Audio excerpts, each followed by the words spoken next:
And we are 2 minutes to the start of the women's lightweight double heat 1.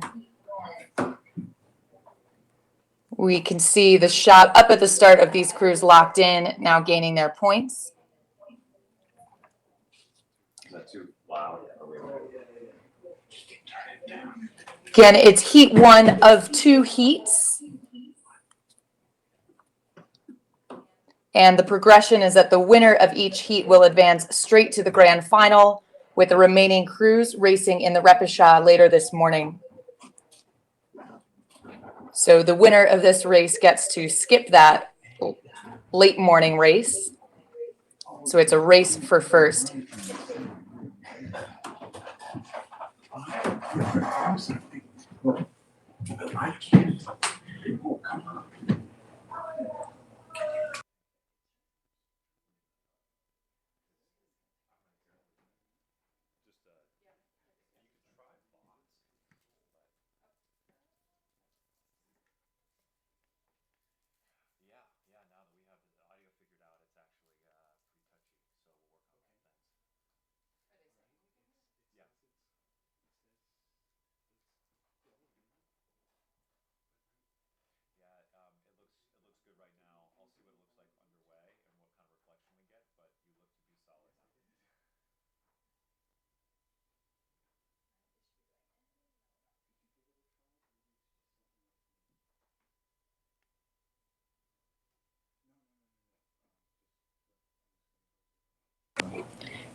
And we see the crews now sitting up at the catch, with blades in the water.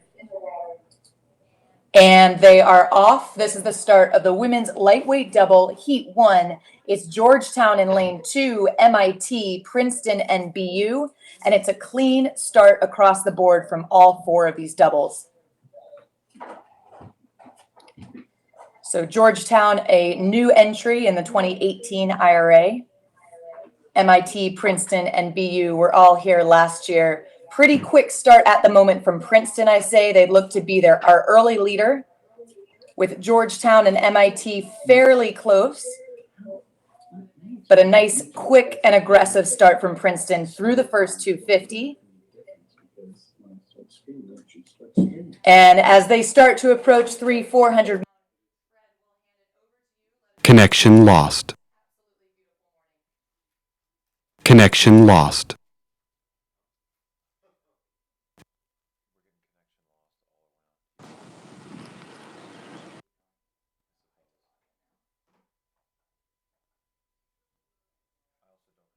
All right, picking up these crews now. The first race of the day, race number 1. It is the Tigers. The Tigers in lane 4, leading by open water now. Open water over the rest of the field, MIT, Georgetown, and BU. BU now is trying to make a little bit of a push to get back into the hunt here, but over in lane 2, Georgetown smoothly accelerating along here as we come up to the first 500. The Tigers jumped out to an early lead.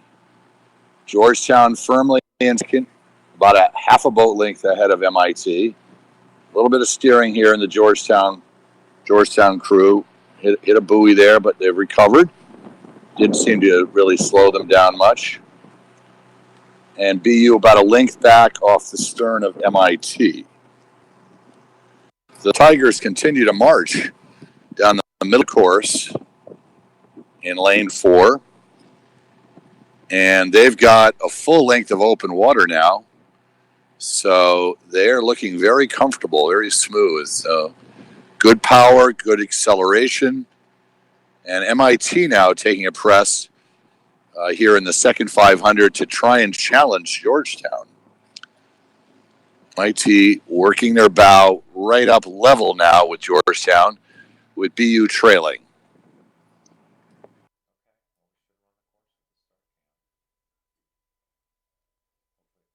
Now Georgetown notices and is trying to mount a bit of a challenge to MIT's aggression there. But it's back and forth for the second spot, but the Tigers who are going to get that qualifying spot are smooth sailing out ahead. 2 lengths open water now for the Tigers.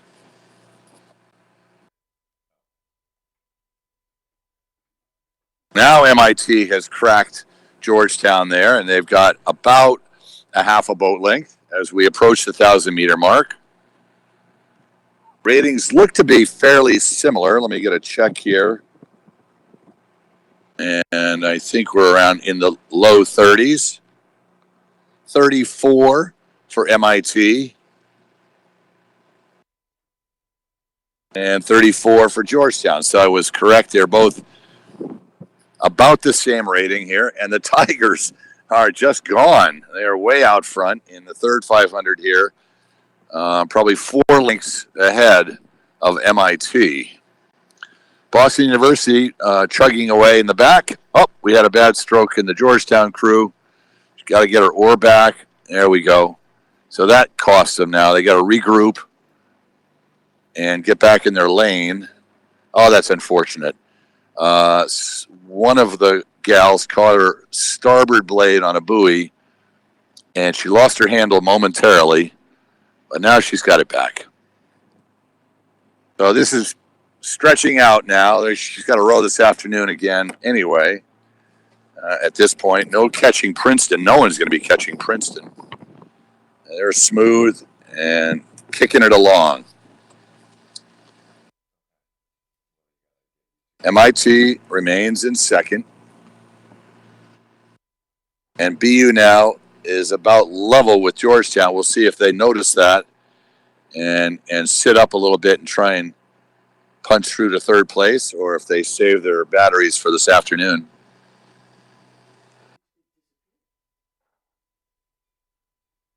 Coming up on the 500-meter mark to go, it's the Tigers stretching out their margin now. MIT in second, about 4 lengths behind, maybe 5. So clearly they've done some sculling before in that Princeton boat because they've just got it good rhythm, good blade work as they head for the finish line. So we'll get set to toss it to the tower, as I started to say yesterday. We have great drone shots for crowd and home, and we'll sign off and give it to the tower. Thank you, Fred. And as you rightly say, Princeton is out ahead. They're not looking back right now with several lengths open water over the rest of the field. And just a nice, really solid pacing and cadence right now from Princeton. It's the first boat to qualify directly into the grand final, with the remaining crews again racing a little bit later this morning. So I think what we'll see as we approach the last 250 is just pretty consistent pacing from all of these doubles as they move towards the line. But right now it is Princeton, who finished 4th in this event at the 2017 IRA, right now doing a really nice job in the heat and making a commitment to skip that late morning race today.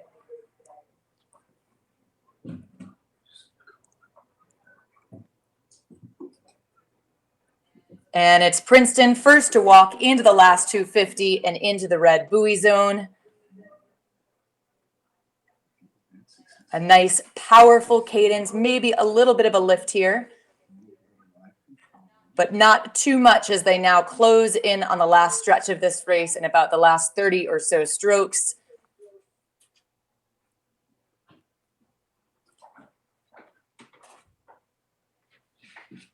And it's Princeton in first, with MIT in second. Princeton now moving through the last very few strokes of this race. The flag is down for Princeton. So it's the Princeton Tigers to advance directly to the grand final.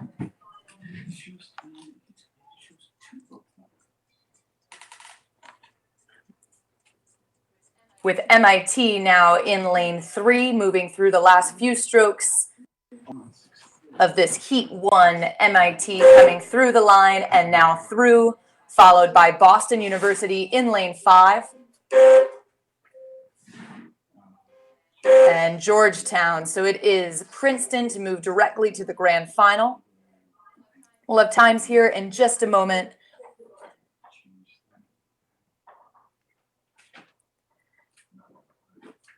And up next is the 8:08 a.m. race. It's the women's lightweight double, heat 2 of 2.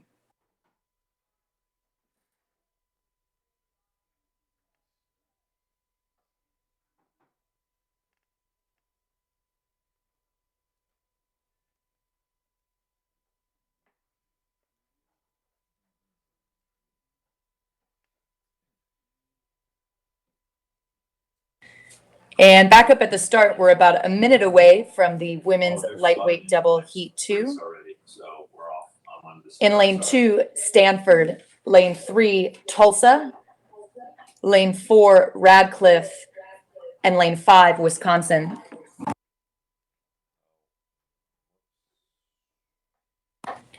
And Stanford is the defending champion in this event.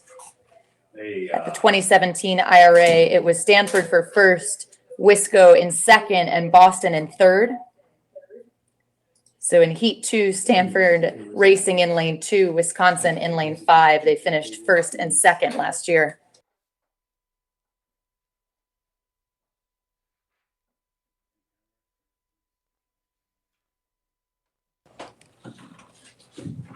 And these crews now locked in. We should have a start any moment.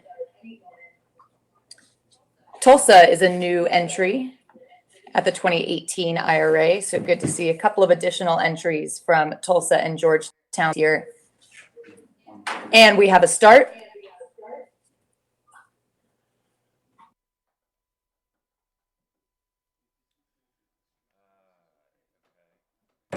Clean start, it looks like, across the board for Stanford, Tulsa, Radcliffe, and Wisconsin. Definitely a quick start from Stanford.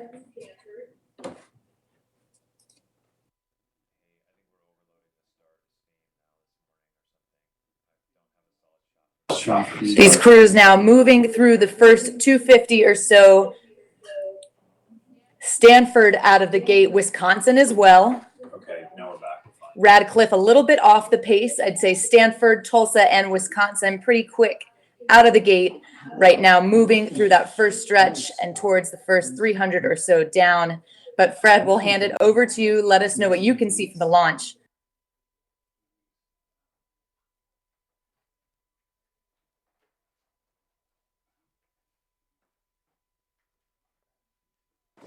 Okay, thanks for passing that off. It looks like Radcliffe in lane 4 is our leader here. Stanford is close behind, as is Wisconsin, the only trailing crew there, Tulsa. So Tulsa is pretty far back already in this first 500. So, beg your pardon, Tulsa's in lane 3. They are your leaders. So I was confusing 3 and 4. So my apologies. So Tulsa out front, Stanford in lane 2, and Wisconsin bow ball to bow ball here as they pass through the 500-meter mark. So Tulsa having a good start, good 600 meters, look very smooth and together. And they're continuing to extend that margin. Let's see if Stanford and Wisconsin are going to try and go with them. I'll get a rating check here for Tulsa. They don't look like they're any higher than the other two. 33.5 for Tulsa, a good rating for a double skull here. A little bit higher for Stanford, 34.5. And Wisconsin maybe a bit lower than that. Wisconsin, 32.5. So Tulsa continues to march here about a half a length to open water. And they seem very comfortable within themselves here.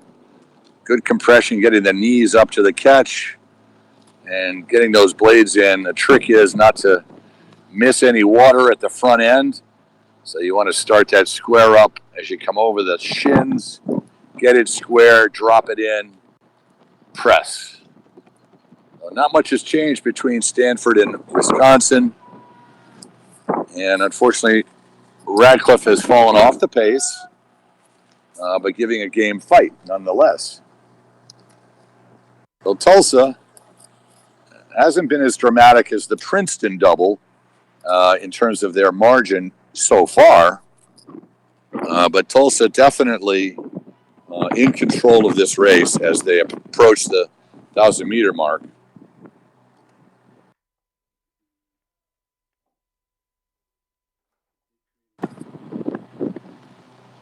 Wisconsin now has gotten the best of Stanford. Wisconsin, I think, maybe took a little bit of a press, and they've got about a half a boat length on Stanford.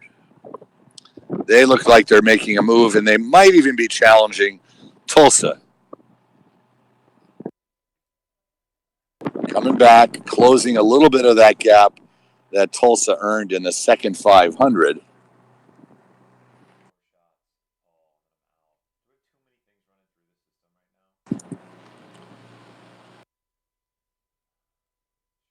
And steady she goes. Now, Wisconsin has increased their margin over Stanford by a full length. But now Stanford is up and trying to cut back into that. But it's 3/4 of a length for sure that Wisconsin has at a lower rating. So Stanford a little bit higher. But it's a full length, I'd call it now. We'll see now if Tulsa can maintain their first 1,250 meter speed to claim the automatic bye into the final.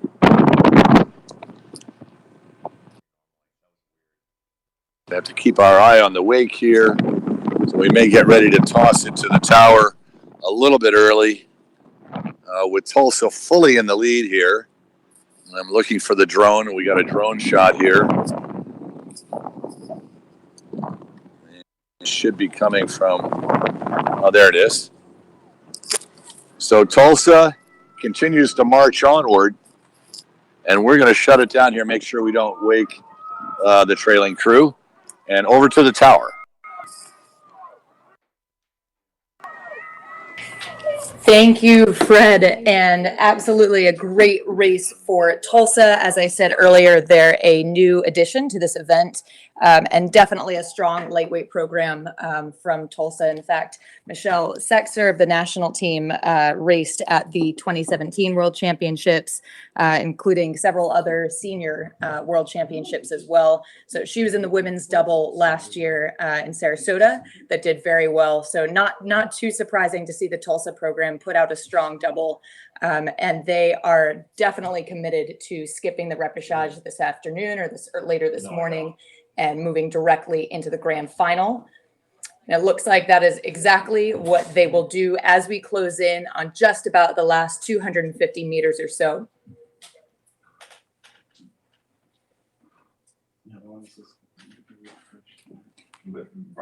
And now moving into the red buoy zone, it is Tulsa.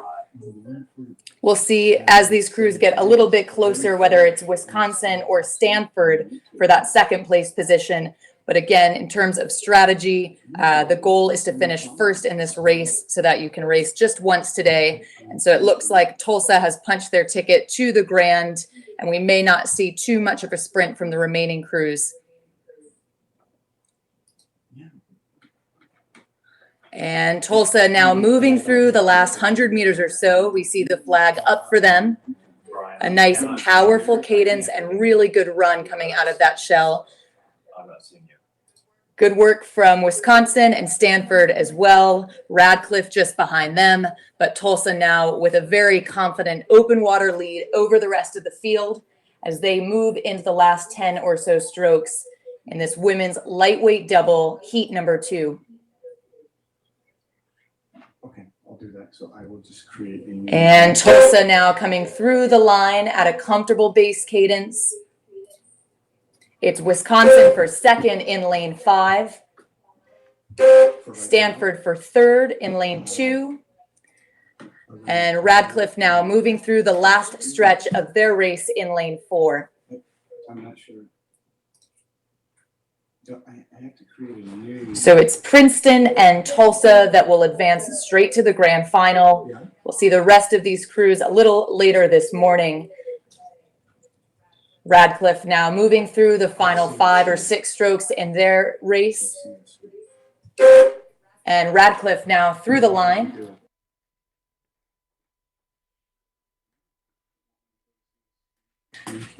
So times from the women's lightweight double heat number 1, it was Princeton at a 7:39.5. Second was MIT 8:02.8. Third, Boston 8:08.6. Fourth, Georgetown 8:11.8. And up next is the 8:20 a.m. race. It's the men's varsity 8 semifinal number 1.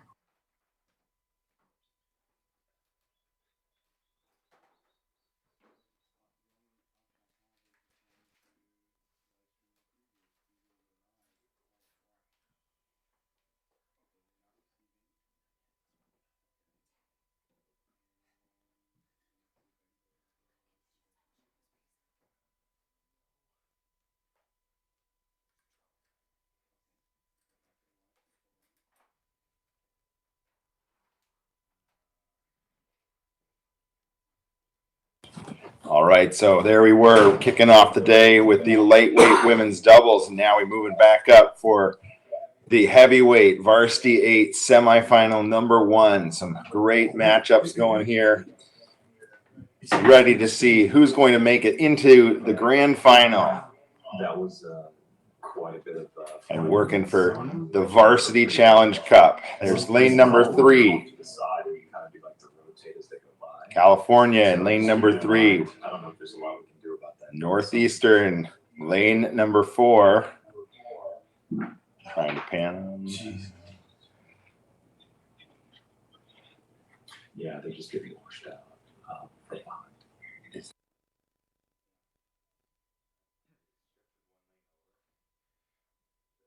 The young men from Stanford. Paul, I do. And to their right, I'm going to make sure I the University of Wisconsin. So going through, we have Washington, California, Northeastern, Brown, Stanford, and Wisconsin. Okay, I also think Washington coming into the regatta as the number 1 seed in the varsity 8. Cal as the 3 seed. So all crews at the starting platform just eagerly awaiting the start of this first semi of the men's varsity 8.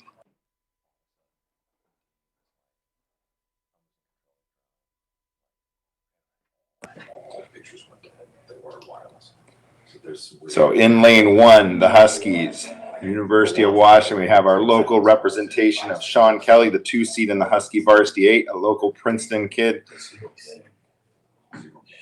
Happy to be back here at home in front of family and friends. Lane number 3, right beside them, their fierce rivals from the Pac-12, the University of California. These two had a great race a few weeks back at Lake Natoma for the Pac-12 championships.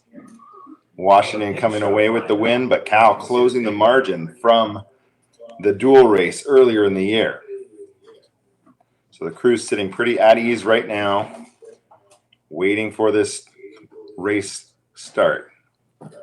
So you can see up in the picture from the drone here, the other crews waiting to come into the starting blocks. We have next up semifinal number 2.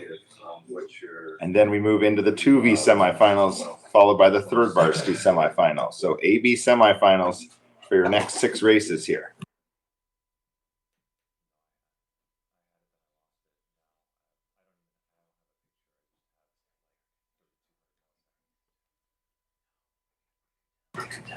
So yesterday in the heats, California had the fastest heat time of this group in the semifinal, 5:40.12.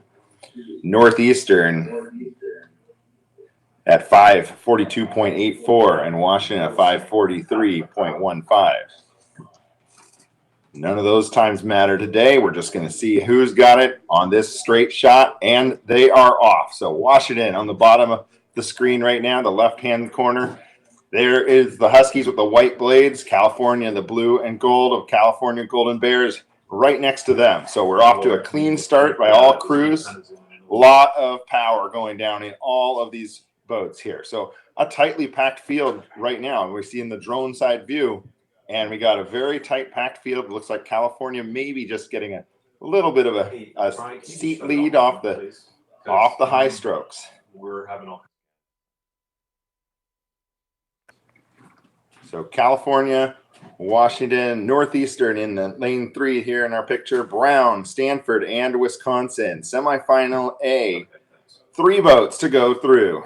3 boats to go through into the grand final tomorrow to challenge for the medals. So we have a great set of racing here to determine who's going to be in that top 6 tomorrow.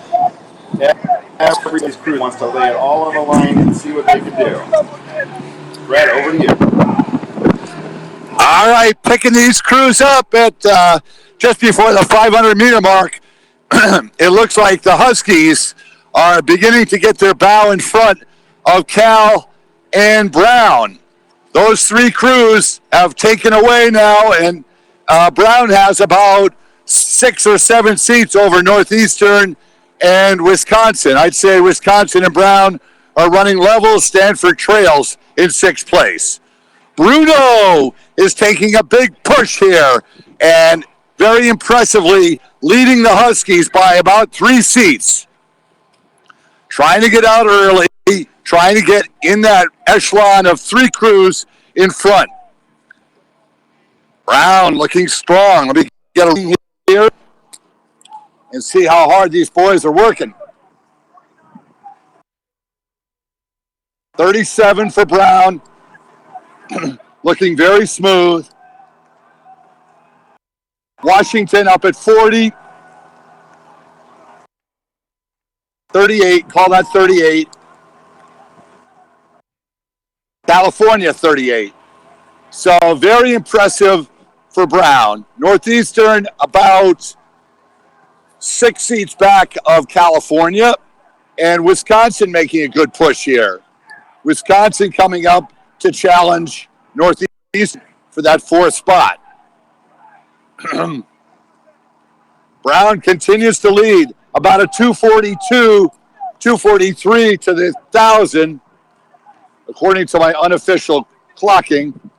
And now Washington is starting to take the lead, or at least draw level with Brown. Very smooth from both of these crews as they break 3 now, a full length up on California. California still has a half a length over Northeastern. Northeastern has about a third of a length over Wisco. Wisco has a full length on Stanford. Washington now pressing hard has got about 4 or 5 seats on Brown.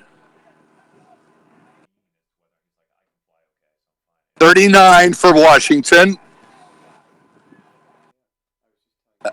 I'll check that again. Yeah, 38-39, which is kind of what you have to pay, the price to pay these days. California was being challenged by Northeastern, but it looks like they're in solid 3rd. California 38.5. But Brown definitely had the great first 1,000, leading both Washington and Cal. We'll get ready to turn it to the tower with Washington in front of Brown by half a length. All right, so Brown really mounting a challenge today. California trying to do what they can to get into that 2nd place spot and be secure in moving to Okay, guys, I'm on the grand final. We got 3 crews to qualify. It's Washington, Brown, and California ahead of Northeastern. It looks like just a touch of open water to Northeastern. Northeastern leading Wisconsin and Stanford in 6th right now. So 3 crews out front. Washington looking nice, looking sharp, having to row a very aggressive race, setting the tone in that second 500 meters. You saw the Huskies start to inch away, and Brown really stuck with them and challenged early on in the race. But here come the Huskies going for the line here. The Huskies leading Brown over California. So Washington doing a nice job here to secure their spot into the final. California and Brown looking to be in there as well, with Brown doing a very nice effort here in the semifinals to run with the 2 big crews from the West Coast. So there's Washington in the white on the far side of the shore, California in the blue, and Brown here closest to the beach in the top three. So a great semifinal coming down here to kick things off on semifinals day. California trying to challenge Brown. And it looks like Brown just edging out California there at the finish line. Here comes Northeastern. The Northeastern Huskies finishing fourth. Wisconsin fifth. And Stanford in sixth. So the Huskies, Brown, and California move on to the A final. Northeastern, Wisconsin, and Stanford into the B final. So there's our first semifinal of men's heavyweight eighth racing today. We are going to move back up to the start, get the times for you from this first race, and move back up and get the semifinal number 2 underway. So exciting first race there. A good effort by Brown, really pushing the Huskies the whole way down the course. California coming back in that last 500 meters and challenging Brown for that second qualifying spot. But a good race overall by all crews. A great start to day number 2 of the 2018 IRA National Championships. So here we go, back up to the start. There's Syracuse, the orange in your picture right now. Middle of the race course, the Syracuse Orangemen. Princeton right next to them. The guys from just a few miles up the road, Princeton University here. Dartmouth, they're in lane 6, the number 11 seed, trying to get into that grand final and really beat their seed here at the IRA. And on the outside, Boston University. So BU coming through the repechage yesterday afternoon, as well as Dartmouth. And back over on our left-hand side here, we're going to go back and take a look at the 2 in lanes 1 and 2 here. We have Harvard and Yale. So the 2 legendary rivals, Harvard and Yale, sitting right next to each other in lanes 2 and 3 on the race course here. Harvard came through as a winner of the heat yesterday, as well as Yale. Yale putting down a 5:40.8 yesterday. Fastest time in the heats of the crews in this semifinal. Harvard having the third fastest. Princeton was a 5:43.6 and Harvard a 5:43.8. So those two very close. And if you watched Eastern Sprints, you saw some great racing from these crews. Yale was out front, but Princeton and Brown and Harvard were in a very tight race at the finish of Eastern Sprints. So we're going to see what can happen today. We're looking 6 boats across right now, with 3 boats moving to that A final, that grand final tomorrow, to determine a national champion.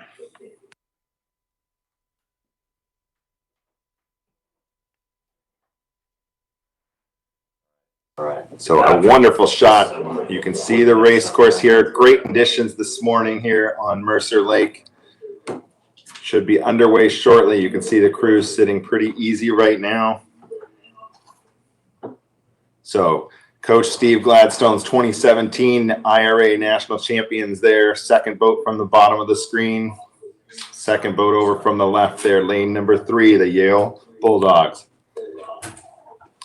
Coming into the IRA Championship as the number 2 seed, the Eastern Sprints champions for 2018. Everybody moving up to the catch, locking the blades in. Tension, excitement, ready to race.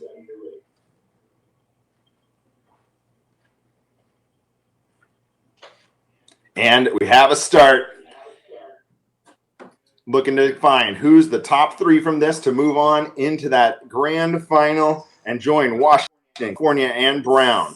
So off the line quick from the drone, we see Yale looking like they jumped out on everybody. Maybe a seat or 2, maybe over Harvard, Syracuse, Princeton, Dartmouth, and Boston University. So from the bottom of the screen there, Harvard, then Yale, Syracuse, Princeton, Dartmouth, and BU. Looking across, you can see, there we go. Yale has moved out, taking that early lead as we've seen them do throughout the year. The only blemish on their record this year was at the San Diego Crew Classic, falling to California, but that was way early in the season. Yale looks to have really the powerful, strong crew that we've been seeing all year here. And they have the lead right now, and let's head out to the launch. Okay, as we pick them up with just before the 500, it is Yale, but very closely followed by Princeton and Harvard. Then I think running in fourth would be Boston. Boston a few seats up on Dartmouth. Dartmouth a couple seats up on Syracuse. Yale, as we look across, has 3 seats on Harvard, maybe 4, and they're beginning to push out. Princeton solidly in third, about 5 seats up on Boston and Syracuse. Boston still with a seat up on Syracuse. Yale looking very strong and quite low. Very strong. 36 strokes a minute for Yale. Just a ho-hum row in the 500 as they lead the field here. Harvard now, 37 and a half. Harvard bow on Yale 5 seat. Just so much power in that Yale boat as they power the boat forward. The race now for third to make that qualifying spot is shaping up between Princeton, Syracuse, and Boston University. Princeton, though, has almost a full length on Syracuse and Boston. Princeton beginning to challenge Harvard for that second spot. As we approach the 1,000, Yale has almost a length. I'll try to give you time here. And 2:43, about the same time as the previous heat. Harvard still holding on to second. Princeton, solid third. Now Dartmouth has made a push to draw a level with Syracuse and Boston. And Dartmouth is going early and trying to cut back into Princeton.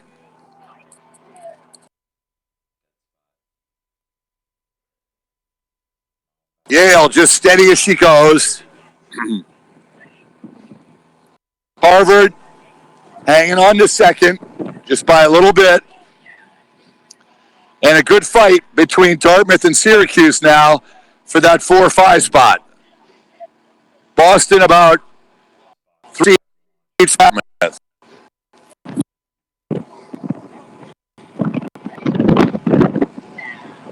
Open water for Yale. Harvard still second. Just again to qualify for the grand final. You don't have to show all your cards. And Princeton a full length ahead of Syracuse. Time to the 1,500, about 4:08.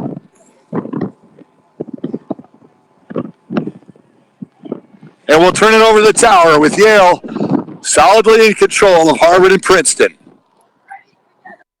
All right, so there you can just see Yale just kicking it along, holding that Harvard mark and control the race. Yale's doing an excellent job.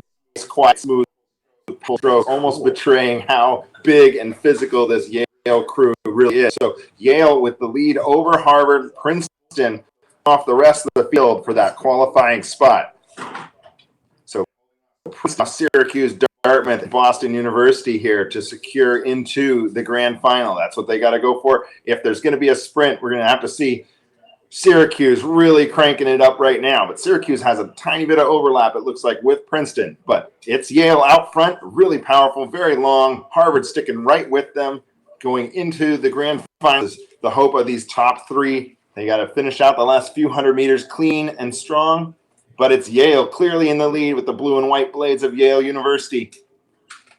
Yale just cruising through these last few hundred meters here. Harvard sticking right off their stern. Princeton overlap with Harvard a little. And Syracuse in 4th right now. Dartmouth running 5th. And BU in the 6th position. And here comes Yale crossing the line, smooth and quiet. There is Harvard and Princeton. So those are your top 3 moving to the grand final. Syracuse coming in 4th. A solid, strong finish by the green of Dartmouth. And here comes Boston University in the last few strokes. So Boston crossing in 6th position. So the 3 crews that will be joining the grand final, Yale, Harvard, and Princeton. So Yale, Harvard, and Princeton joining Washington, Brown, and California for your Varsity 8 grand final. So for the Varsity Challenge Cup, it's going to end up as Washington, Brown, Cal, Yale, Harvard, BU. Great rowing in those 2 first semifinals. We're moving back up to the second varsity semifinals coming up next. Down.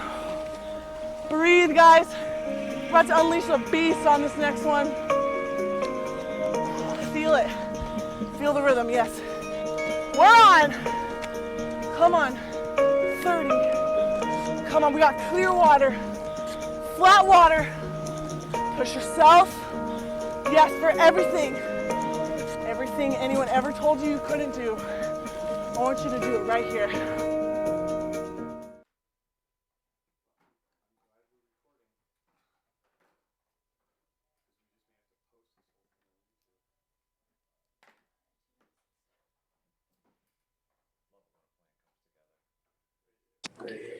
And we are less than 2 minutes to the start of the men's second varsity 8 semifinal number 1. In lane 1, it's Washington with the top seed, or lane 2 rather. Lane 3, California seeded 3rd. Princeton in lane 4 seeded 2nd. Brown in lane 5 seeded 5th. Lane 6, Syracuse seeded 9th. And lane 7, Cornell seeded 11th.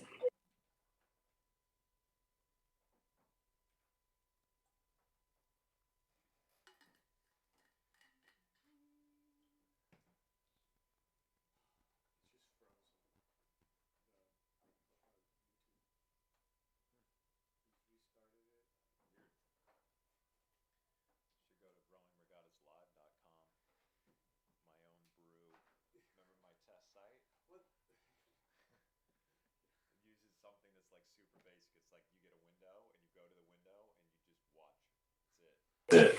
You don't get to do anything. You don't get to choose.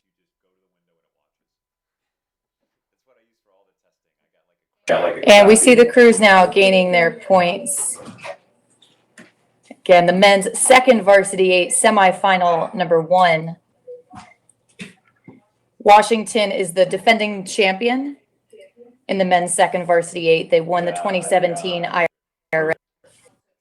Cal took silver here and Princeton took 3rd, and it was an exceptionally close fight, Cal and Princeton, for that second place position. And we see all 3 back in semifinal number 1. We have a start. And a clean, fast start from all of these crews in the men's second varsity 8 semifinal number 1. Cal and Washington definitely shot out. I'd say a nice start from Cal especially, but really tightly packed across the board. A really solid start from all 7 of these crews, or 6 of these crews rather. Moving through the first 2, starting to separate just a little. Washington, Cal, very tightly packed for the top 3 positions. And it looks like Cal definitely has some speed out of the gate. Fred, you've got the best seat in the house, though. Let us know what you can see from the water. Happy to do so. As they come right next to the launch here, Cal does have a slight edge over the Huskies, and Princeton's only about 3 seats back of those 2. Cal has, let's call it, 2.5, 3 seats over the Huskies. But Washington on the prowl here. Princeton solidly in 3rd, has about a half a length over Brown. Brown a bit over Syracuse and Cornell. So Brown about a half a length up over the Orangemen, and Syracuse about 3/4 of a length up on Cornell. Cal taking a big press here, and I've got another seat over Washington. Let's take a look here at the ratings. 36 for the Dogs. And California may be a bit higher, 39. So there's your difference. So California just wants to make a statement here, try and snatch that victory away from Washington. I think Washington beat Cal both in the dual and the Pac-12. So they're going for it this morning and have about 6 seats on the Huskies now. Back to Princeton. Princeton is holding off Bruno and have about 5 seats on Brown. Brown would dearly like to challenge the Tigers there and sneak into that final A. And it's another half a length back to Syracuse and Cornell trails. Washington seems to be content to let the hard-charging Cal Bears lead them to the 1,000. Let's see if they amp it up at all. 37 and a half, 38, no, 36 and a half still for the Huskies. And the Bears at 40, so they're just emptying the energy level here. They are cranking it, trying to get a full length up at 40 and a half over the Huskies. So they came to race today. They got a day to recover tonight. But they want to make a psychological move here and bury the Huskies. So it's spreading out now. The Huskies have a full length on Princeton, but Brown is starting to challenge Princeton. I look at over there. I see Bruno coming up. They're only a third of a length down on the Tigers.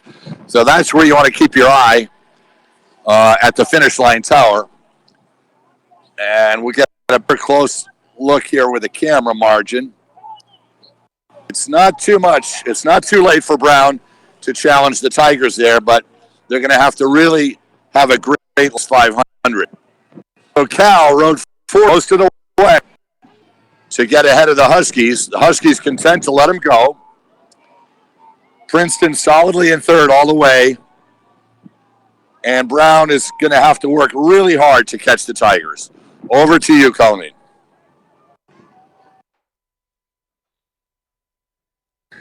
And now moving through the last 500, a really nice push from Washington and Cal. Princeton rowing in third with Brown in fourth, and the top 3 advancing to the grand final. But keeping an eye on Washington now as we move through the last 300 meters or so, and these crews get a little bit closer to shore.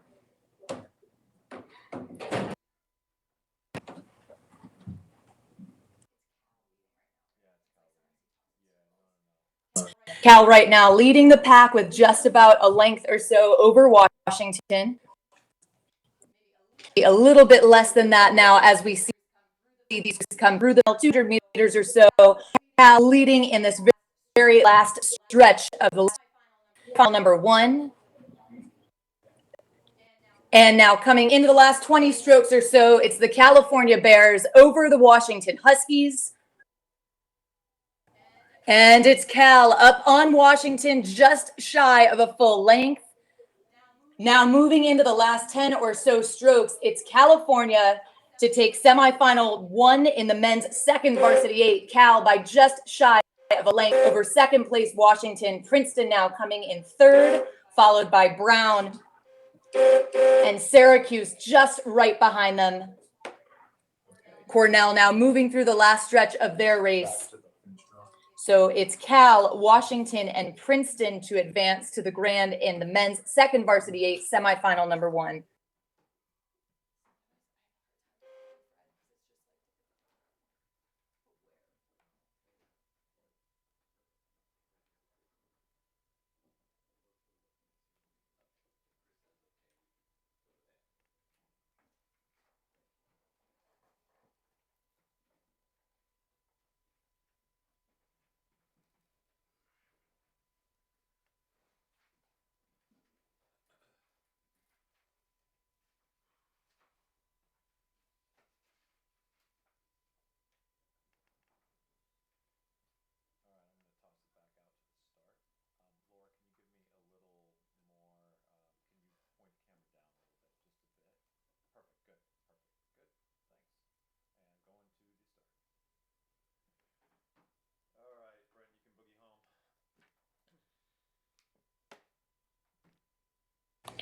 And times are in for the men's second varsity 8 semi 1.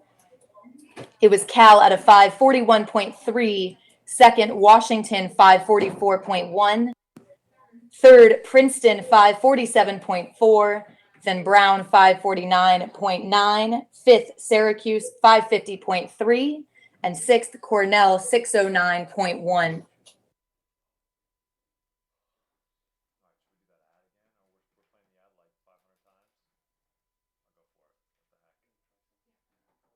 That's two and down. Breathe, guys. We're about to unleash a beast on this next one. Feel it. Feel the rhythm, yes. We're on. Come on. 30. Come on, we got clear water. Flat water. Push yourself. Yes, for everything. Everything anyone ever told you couldn't do. I want you to do it right here.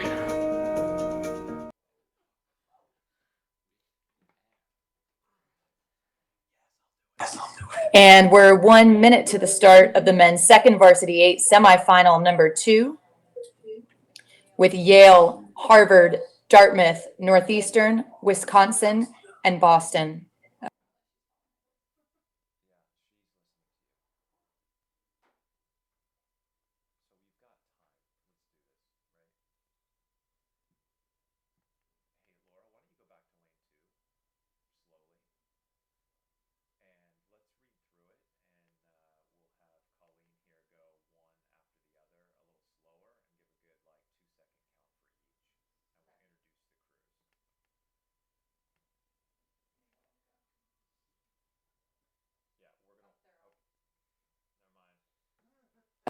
And we have the start of the men's semifinal number. Yale comes in seeded 4th, Harvard 7th, Dartmouth 8th, Northeastern 6th, Wisco 10th, and BU 13th. Quick, clean start from all of these crews. Pretty tightly packed now, right out of the gate. Quick start, I'd say, from Yale, Dartmouth keeping with Northeastern as well.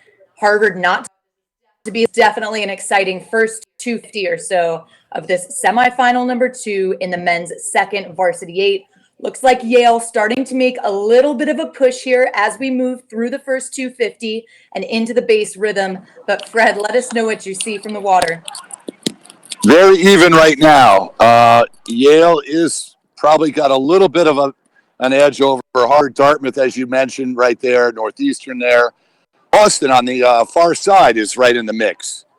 A couple of seats up on Wisconsin. So not much to separate these crews. Actually, Harvard is now fallen back into 6th place. Yale's in 1st.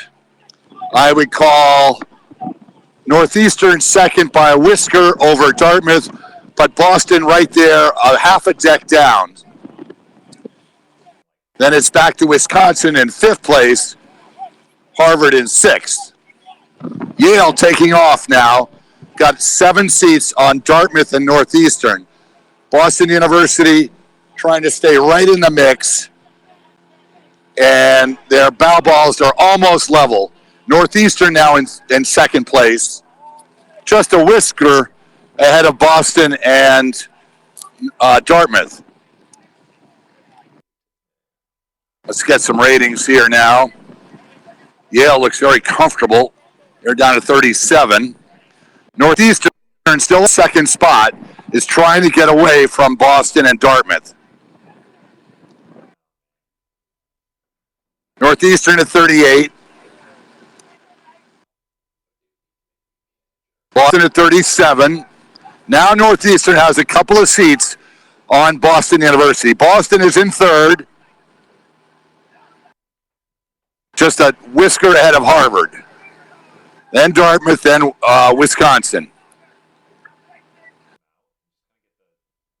This is going to be tight at the finish. Really tight. Yale now open water ahead of Northeast. Boston's coming back into the picture again. Their bow on the bowman of the Northeastern shell. Harvard taking a press here. So Harvard, Northeastern, and Boston vying for that 3rd spot.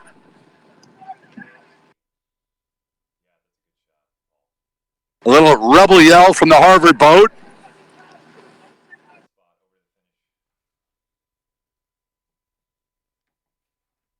Harvard at 36 and a half.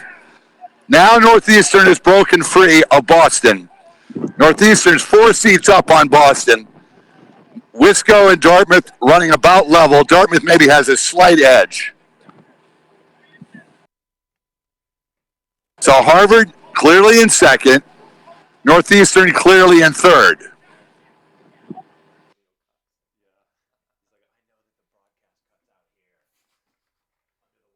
$37 for the Terriers.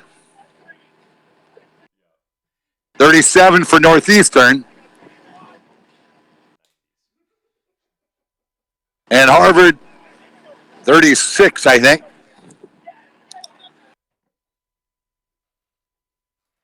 Yep, 35 to 36. Nice pace for Harvard.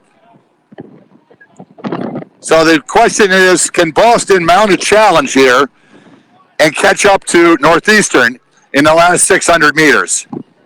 It's do or die time, so they're probably going to go early, see if they can reel back in Northeastern. They're crosstown neighbors. Over to the tower. Thanks, Fred, and certainly shaping up to be an exciting final 500 meters. It's Yale, Harvard, and Northeastern and Boston battling for that third place position, with Northeastern sitting right now in the qualifying spot to move on to the grand final. So Yale out in front, Harvard running second, Northeastern running third, but as Fred mentioned, the strategy for Boston may be to go early as we close in on the last 300 meters or so. But it's Yale leading, again, coming in this semi-2 with the top seed. Second, Harvard, Northeastern holding their own in that third place position, approaching 250 meters to go. And it's Yale now coming through the last 250 in the red buoy zone. Harvard still maintaining that second place position. Dartmouth not to be left out. Definitely lift from that shell, but it does look to be the North Huskies to claim that third place position as we close in on the final stroke race. It's Yale with an open water lead over second place Harvard. Yale now in the final few strokes of their race, coming through the line just in a couple. It's Yale for first, Harvard for second. A nice push from the Northeastern Huskies for third. Now through the lanes, it's Yale, Harvard, and Dartmouth, Yale, Harvard, and Northeastern to take places 1 through 3 and advance to final.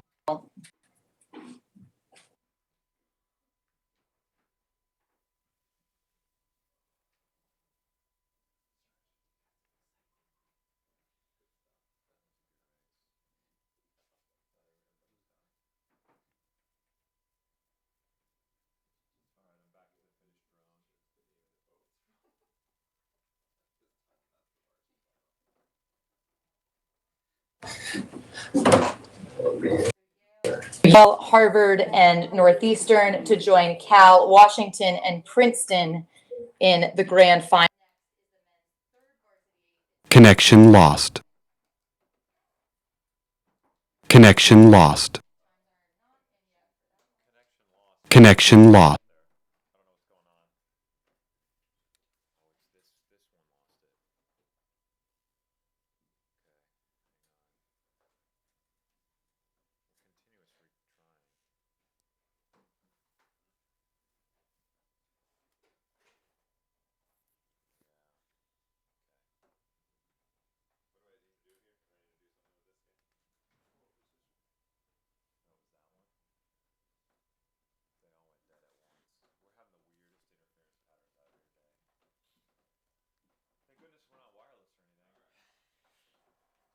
All right, here's the men's third varsity 8 semifinal. Getting ready to set up semifinal number 1 of the men's third varsity 8. So over on the starting platform, lane number 2, we have the University of California.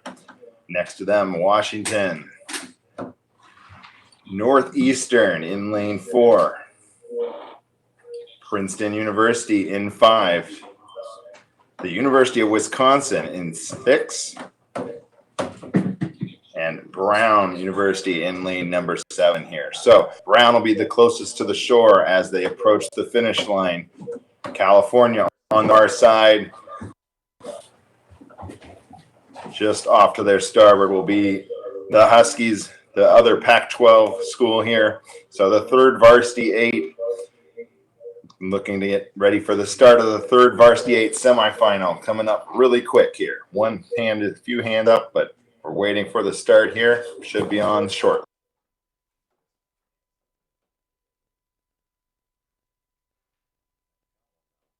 All right, so Washington was the winner of the Pac-12 championship in this event over California.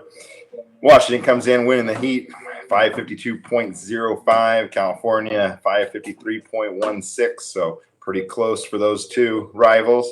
Northeastern, 5th place at sprints. They had dual wins over Wisconsin and Brown. So some racing that has occurred before earlier in the season. And we have a start. Third Varsity 8 semifinal, number 1. 3 crews moving into the A final, the grand final of the third Varsity 8. The Huskies looking aggressive and quick off the line from the young dogs. California also off quick with Northeastern running with them as well. A very tight field here in the first 250 meters or so. California and Washington looking to get a little bit of an edge, with Princeton probably the third place crew. Northeastern, Wisconsin, and Brown all still right in the fight. So California on the bottom edge of the screen looks to be just stroke for stroke here. Washington, one boat leading, one boat kind of taking it on the next stroke. But California and Washington right side by side as they get up near 500 meters into the race. Let's go out to the launch. Okay, as they approach the reporting boat, it looks like Princeton is challenging Washington and Cal there. Very close. Now we get a better look. It's Cal, as you saw from the drone, with 2 seats up on the Huskies. And Princeton running in third, about 2 or 3 seats back of the Huskies. And then it's Northeastern, a seat or 2 up on Wisco. Wisco with 1 seat, 2 seats up on Brown. Get a little rating check here. California came to race today, 39.5. So they are up there high in the second 500, just trying to push it out and maybe execute something they'll try tomorrow. 38.5 for the Tigers. And Washington not getting rattled at all. 37 for Washington, steady as she goes. I think they have a lot of potential in that boat. And I don't know what the margins were on the West Coast when they faced earlier, but looking strong and relaxed. Princeton has broken free now, and they own third place over Northeastern. They got about 7 seats over NU. NU has a length over Wisco. Wisco has a couple seats over Brown.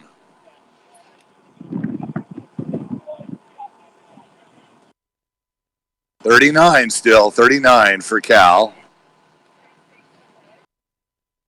38.5. Washington, 37 still. Princeton right with the group, about a half a length back of the Huskies as we go through the halfway mark, halfway. Can Northeastern come up? That's the question. Can the Huskies challenge Princeton? Princeton had a very good first 1,000. Let's see what the Huskies can do here. 38.5 for the Huskies. Now Princeton is drawn almost level with California. I'm sorry, Washington is drawn almost level with California. Princeton is taking a press because Northeastern is really coming on the Tigers. Northeastern really trying to get their bow up level with the Princeton Tigers, and they're only about a whole deck down. So it's going to be a great race in the third 500 or fourth 500 between the Tigers and the Huskies.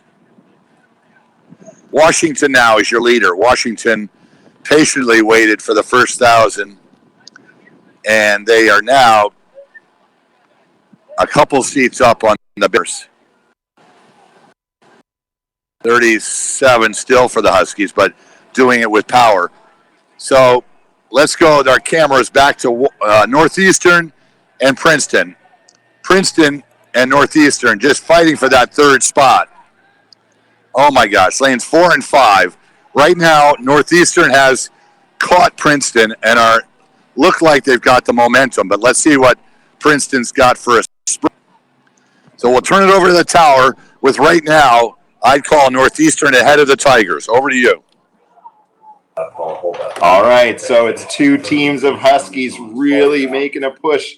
So the Huskies with a good push there in that third 500 to take over the lead from California, and the Huskies from Northeastern taking a big, strong, really move to go through Princeton here. And it looks like the Huskies from Northeastern still moving away from Princeton right now. So a very nice showing from Northeastern's young guys here in the third Varsity 8 event. And Huskies from Washington moving away from Cal now. Looks like Cal's pretty much locked into that second qualifying position with Washington in the lead right now, California in second, Northeastern now solid third place over Princeton with Wisconsin and Brown trailing. But good race.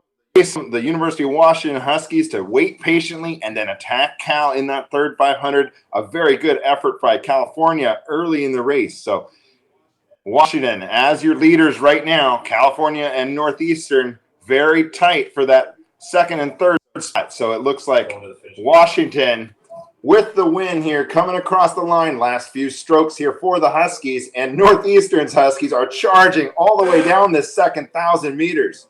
So awesome effort from Northeastern in the second 1,000 meters. So great showing by both Husky crews, and California as the other qualifier with Princeton, Wisconsin, and Brown coming in third, fourth, and fifth. So we have three crews moving through to the grand final of the third Varsity 8.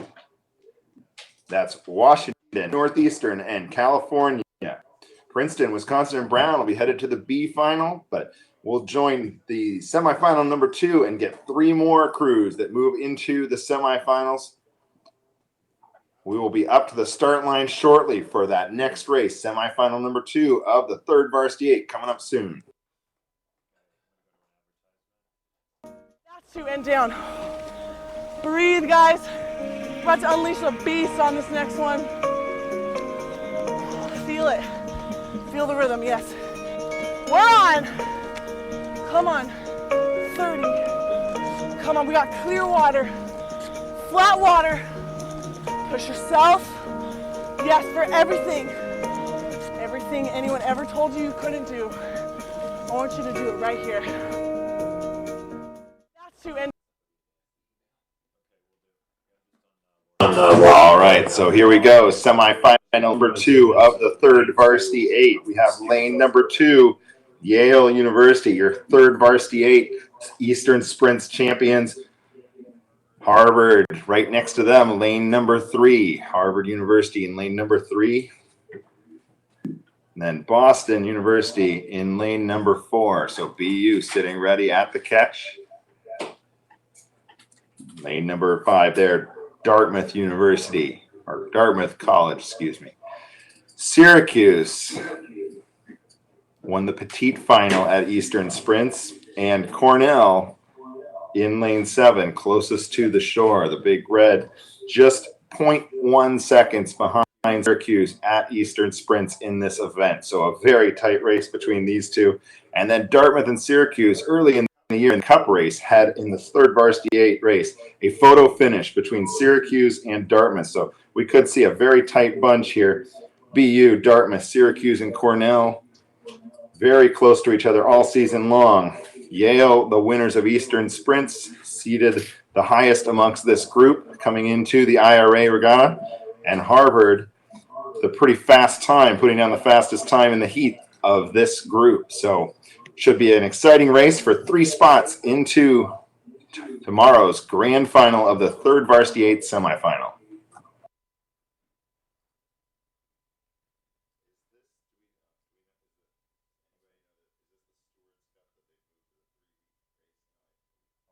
That I don't know. All right, so here we go. Harvard and Boston University in the picture right now. Harvard on the left, BU on the right. So there's the start. And we got the drone up high above the race course now. Yale in the bottom of the screen. Harvard side by side with them. It looks like Harvard and Yale maybe just inching out a little on BU, but very aggressive from Dartmouth, Syracuse as well. So Dartmouth and Syracuse putting down an early challenge here with the winners from the heats, Harvard and Yale there. And Cornell on the outside edge in the red shell, you can see. So we got 6 boats across, 3 boats moving to the grand final, and we've had almost photo finishes between those 4 crews on the upper half of the screen. They've been racing very tight all year amongst that grouping. So Harvard and Yale look to be the early leaders. Let's go out on the water. Okay, as they approach the reporting boat, it looks very tight. I would say Syracuse is in the mix.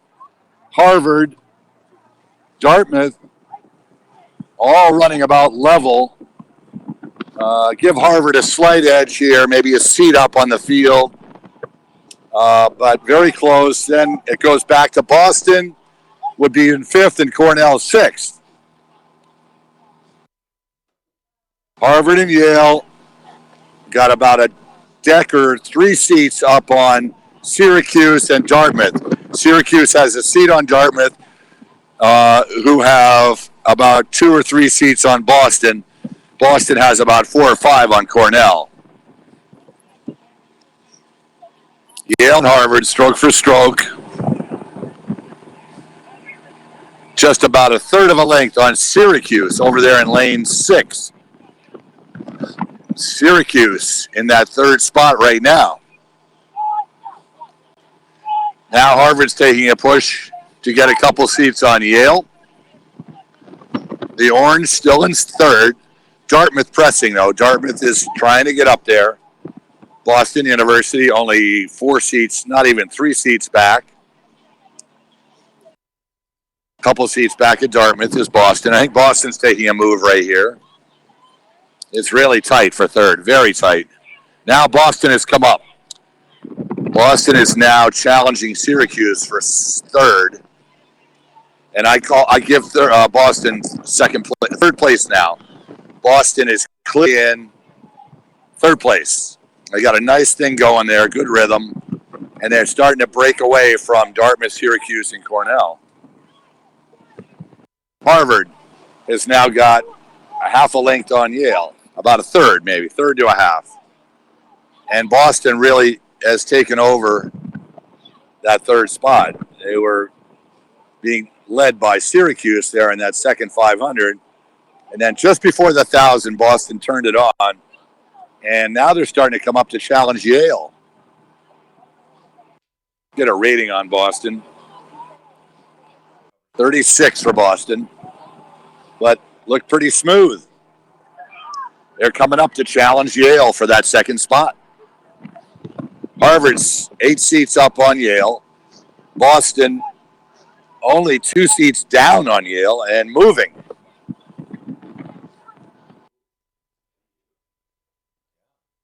$36.5 for the Terriers.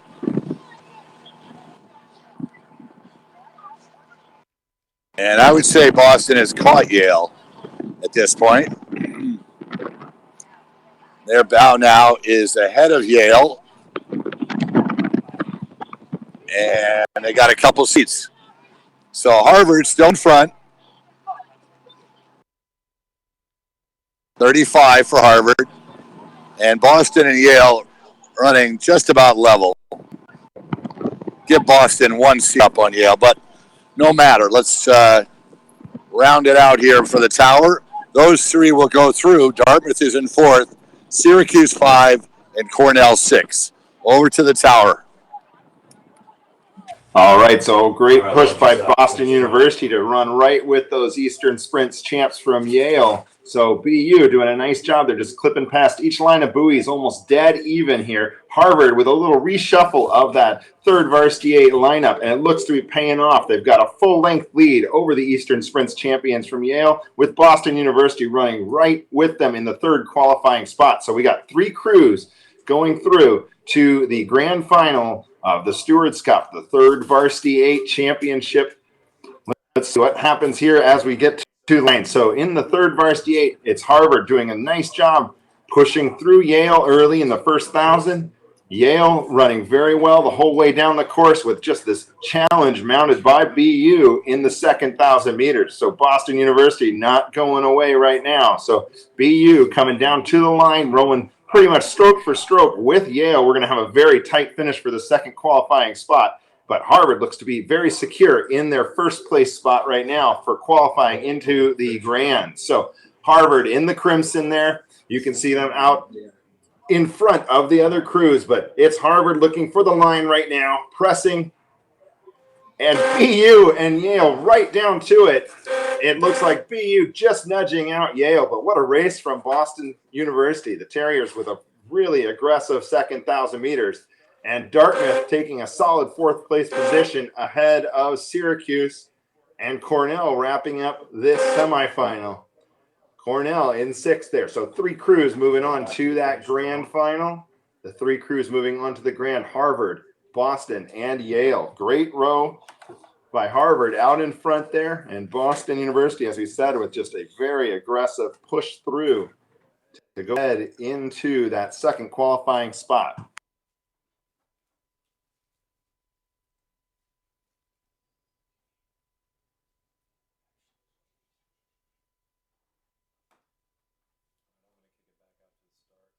All right, we're going to be back up to the start for the semifinals number 3 and 4 of the men's varsity 8s.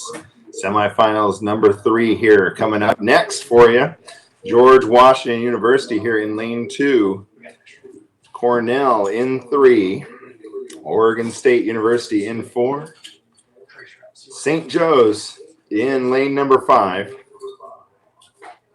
The Tritons from UC San Diego in 6.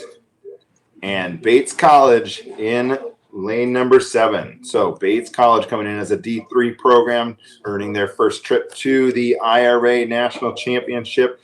UC San Diego, a Division II program that's moving up to the Division I level next year, coming from the Western Sprints as the qualifier there. St. Joe's moving through the Dad Vale Regatta, coming to the IRA. Just behind Temple at the Dad Vale. Oregon State and at-large bid out of the Pac-12. And Cornell and George Washington coming in from Eastern Sprints. So some good racing expected here. This is Varsity 8, semifinal 3. So this is to move into top 3 into the third level final for the Varsity 8. The next 3 into the fourth level final. So should be great racing to earn your trip into the third level final here. George Washington, Cornell, Oregon State, St. Joe's, UC San Diego, and Bates College.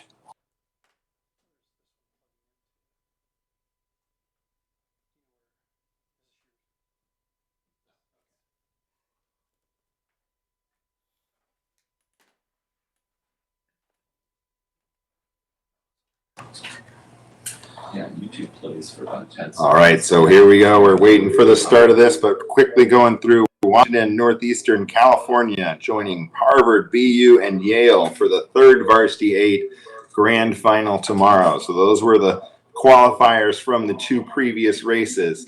Now we are sitting at the start line with the Varsity 8s for semifinal number 3. 3 to qualify into the third level final. All crews at the catch, awaiting the signal.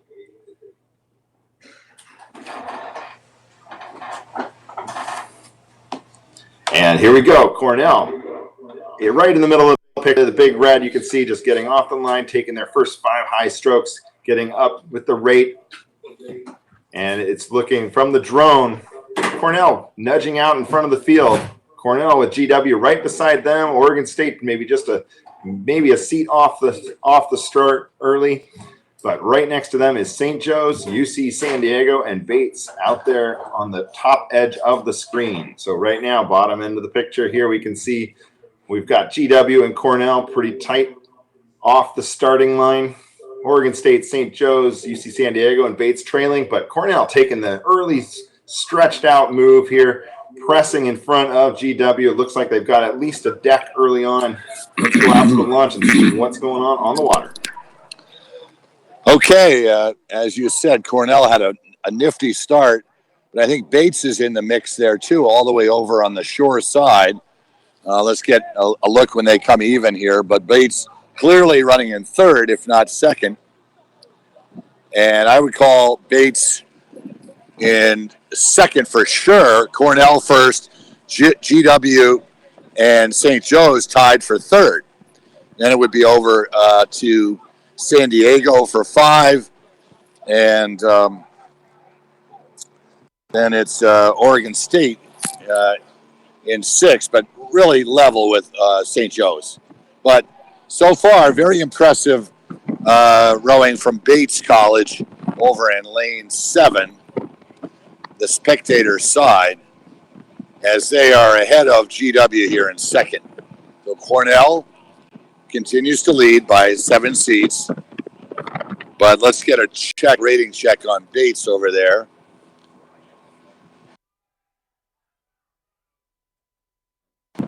Yeah, 35, very patient.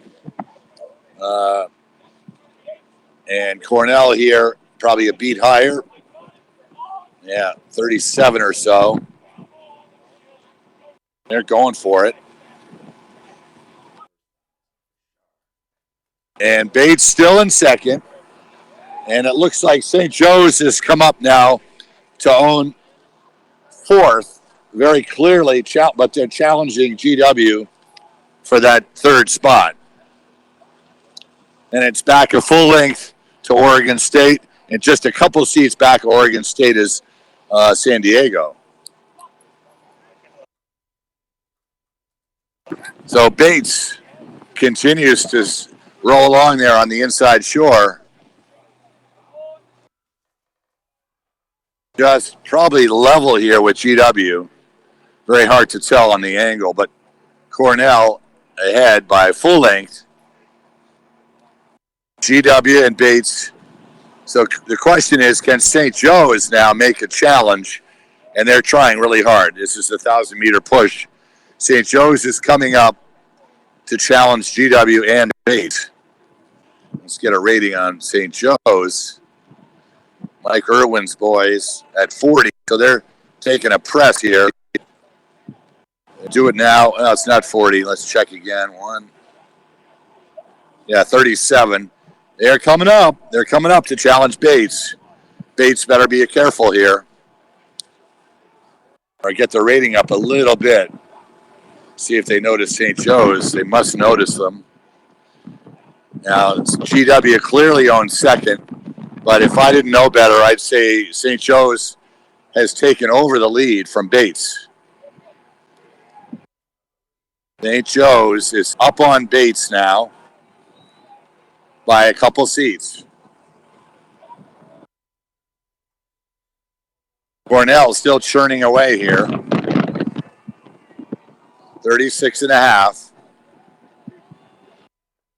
And we'll get ready to go to the tower. It doesn't look like Bates has an answer for St. Joe's. And so those 3 crews look like they're ones to advance. Over to you. All right, so Cornell just taking care of business out there in front the whole entire race course.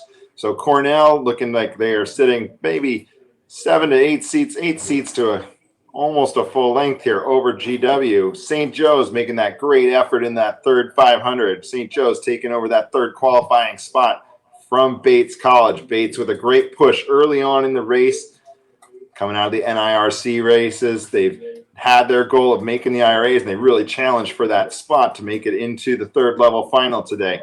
But Oregon State just behind Bates, about, I'd say, maybe 5 seats, a half a length behind Bates right now. But your leader clearly just taking care of business today. It's Cornell University up front over GW. We got the drone straight above these two. You can see power and length coming from these 2 crews. St. Joe's really creeping up, trying to attack that lead that George Washington had on them. So Cornell with the lead, GW in second, St. Joe's pressing for that third spot. Oregon State right now in the screen as well. You can see OSU open water back of GW. But here we to the finish line camera, we can see Cornell, the red of Cornell, the big red, crossing the line shortly here. Powerful length from Cornell, doing all they can to take care of that qualifying spot. It's Cornell, George Washington, St. Joe's, your top three. Oregon State just getting their bow ahead of Bates there at the finish line. And UC San Diego wrapping up this semifinal. So your three crews moving through. A good effort by Cornell University, George Washington, and St. Joe's to be three crews moving into the third level final of the men's varsity 8.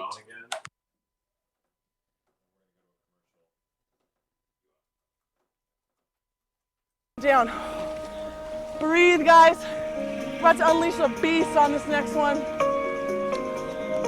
Feel it. Feel the rhythm, yes. We're on. Come on. 30. Come on, we got clear water.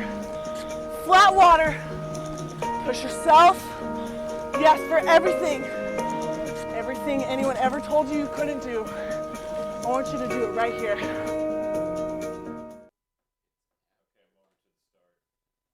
All right, so looking across the field here, semifinal number 4 of the men's varsity 8. 3 crews, just like the last semi, 3 crews moving through to the third level final.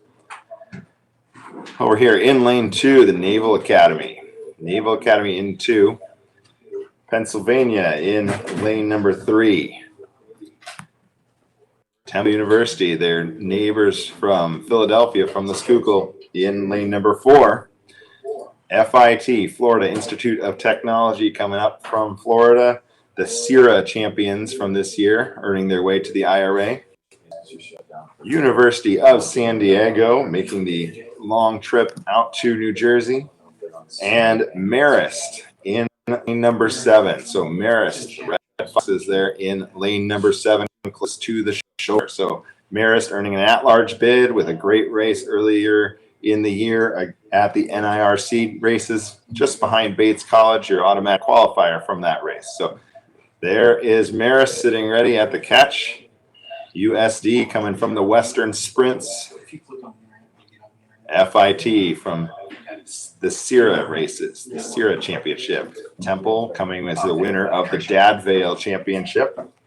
Pennsylvania earning their way as 10th place at-large bid coming out of Eastern Sprints. And the Naval Academy, 13th place finish at Sprint. So expecting great racing here from these crews. A good mix. Crews that have not faced each other this year. Navy and Pennsylvania raced in their cup races earlier in the season, with Pennsylvania coming out on top in their cup race against Navy. All crews sitting up at the catch, ready to go here. 3 crews moving in with Cornell, St. Joe, and GW. So we're looking for 3 more crews to join them in the third level final. So we got Navy on the left, Pennsylvania on the right here as we start the race. Navy and Pennsylvania get on the high strokes here, and it looks like a very tight field as we get the first stroke completed here. So 6 boats across, bottom of the screen, Navy, Pennsylvania, Temple, FIT, University of San Diego, and Marist up there at the top of your view from the drone. So I would say right now, Temple taking a few feet off of Pennsylvania right now. Temple, Pennsylvania, and Navy tight packed here with FIT running with them as well. FIT, a nice aggressive start, staying in the high strokes, getting ready to shut down and stretch out here. But those 4 are your clear leaders here ahead of USD and Marist. And it looks like Pennsylvania have taken as they shifted down into the base cadence there. Pennsylvania, good power, good length, moving away from Temple and Navy. But it looks like we're going to have a nice, tight race here for those second and third qualifying spots. Let's go out to the lunch. Okay, as they come by the reporting boat, it definitely is Pennsylvania. Pennsylvania is in first, FIT second by a seat over, looks like Temple. Temple is got a seat on Navy, and then it's back over to the Red Foxes from Marist and San Diego in sixth. Pennsylvania now has 7 seats on TV. Call FIT and Navy level, and Temple right there, just a couple seats down. And Marist trying to get back into that pack of 4 boats. Penn looking strong here. FIT putting another press in. Got to operate 3 crews from this group to advance. And it's going to be tight right now with Temple, St. Joe's, and Navy. Marist about 3/4 of a length down on those group, like that group. And now it looks like Navy is maybe taking second place away from FIT and Temple. Navy up 4 seats on Temple and FIT. Take a rating check here. Navy at 36. Now Temple is drawn level with FIT. Those two have raced each other before. Now FIT is noticing it. And they're putting in a challenge back. So it's a punch, counter punch situation for FIT and St. Joe's. And that's where the money is right there. FIT now taking off. A big press at the 1,000. Finally broke free of Temple by about 4 or 5 seats. Sir, let's see here. 37 for FIT. Marist still holding off San Diego. And can Marist come up and challenge Temple? That's the question. I think Temple has a good half a length on them. So steady as she goes for Pennsylvania Quakers. They're out front. Almost a full length up on Navy. But here comes FIT. Look at this 3rd place crew in the striped shirts as they are beginning to come up in lane 5. Watch them as they're starting to put a little bit of challenge on to the Naval Academy. Marist trying to come up with Temple.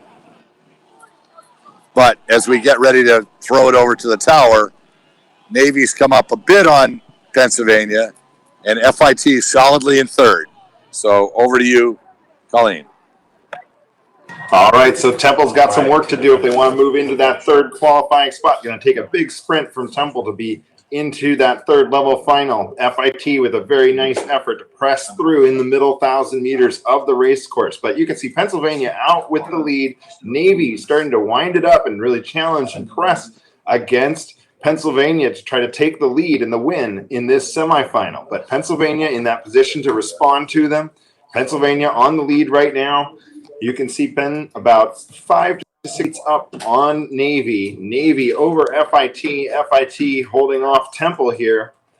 And Marist on the outside with USD trailing. So right now it's Pennsylvania looking for that finish of semifinal number 4 to move into the 3rd level final. So Penn moving well in front of Navy. Looks like they pushed back, taken back a seat or 2 that Navy had gained when Navy started to make their move. But it's Penn over Navy over FIT and Temple. So Coach Bond's young Quakers here, only 1 senior in that varsity 8. So a good group that's going to continue to develop. But Pennsylvania on the lead right now, rowing smooth and controlled here, taking the semifinal with good composure from Pennsylvania here as they cross the line. The Naval Academy in a clear, solid 2nd place position. And FIT coming 3rd to qualify into the 3rd level final. Temple just ahead of Marist there. Marist making a good push at the finish line. And University of San Diego wrapping up semifinal number 4 of men's varsity 8. So we're going to go back up to the start. We have semifinals number 3, 4 for the men's 2nd varsity 8s. Following those, we'll be back with semifinals of the men's varsity 4s and back to women's lightweight racing at 10:27. So a lot of good races coming up here at the 2018 IRA National Championships.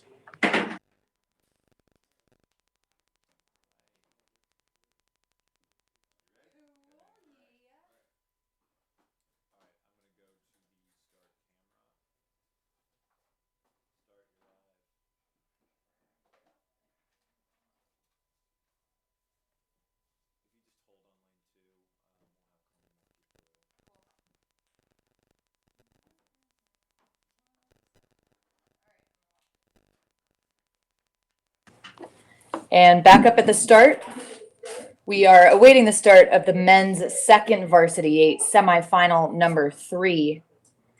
In lane 2, George Washington. Lane 3, Pennsylvania. Lane 4, Bates. Lane 5, St. Joe's.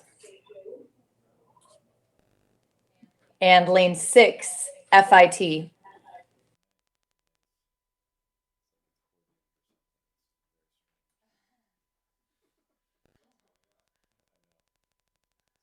Is this an actual? George Washington comes in with the top seed of this bunch, followed by Penn, then FIT, St. Joe's, and Bates.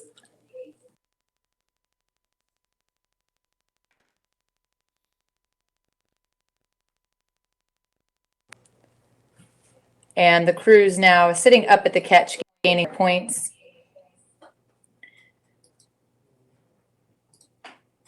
So the Bates 2V was the NIRC champion in the second varsity 8. That was their qualifying regatta for the IRA. It's their first year to the IRA and should be an exciting race for sure. In the second varsity 8, finished 13th overall at the Eastern Sprints, which was 1 place ahead of their seed.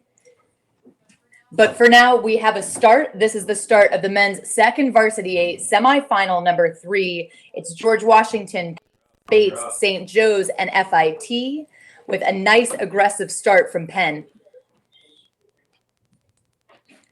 I'd say pretty quick start from Bates as well, but definitely an aggressive one from Penn out of the gates right now. And keeping an eye on Penn and Bates, they look to be like our 2 early leaders. George Washington falling off the pace just a little bit. FIT keeping their bow ball in it as well, but Penn and Bates.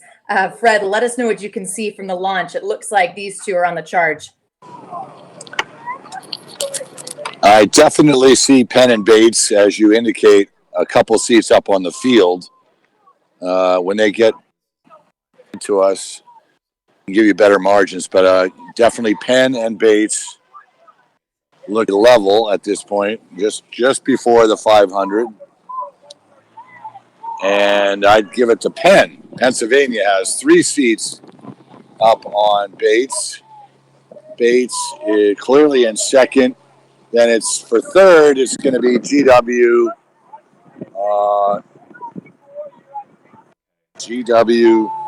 St. Joe's, and FIT's. FIT would be running in 6 right now, but St. Joe's about 3 seats down on GW. So GW clearly in third. Let's see if Bates can rally here and get their rating up a little bit. And they had a really good race in the last race and just couldn't hang on for the second 1,000. Pennsylvania doing the same thing here, getting out early. And they've got about a 36 stroke minute rating. And Bates are also 36. Looks like St. Joe's is taking a move in lane 5. They're trying to run like right with Bates. And GW is now in 4th. I would call St. Joe's in 3rd, GW 4 so far.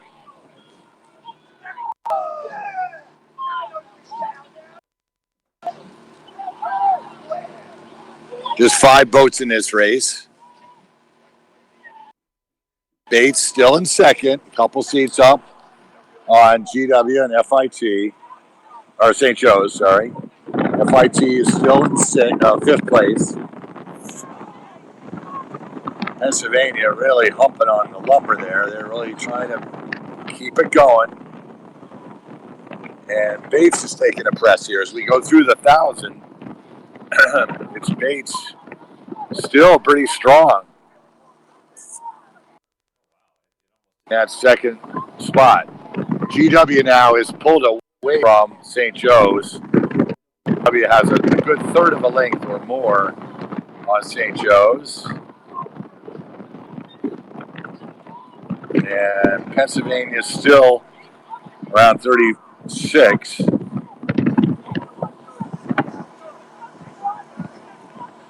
.35.5, 36. So a good patient rhythm for Pennsylvania.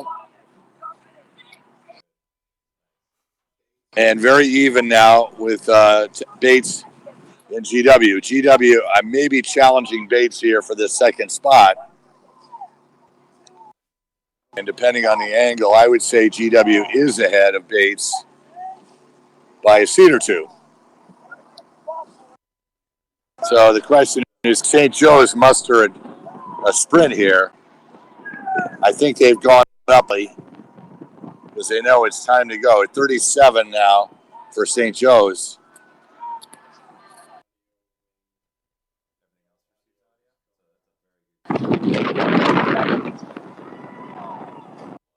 And I'll get ready to toss it over to the tower with St. Joe's trying to make a challenge on Bates. Over to you. Thank you, Fred. And picking up the last 500 meters again, the men's second varsity semifinal number 3. It's running in first, then George Washington, Bates in third, but St. Joe's trying to make a push for Bates.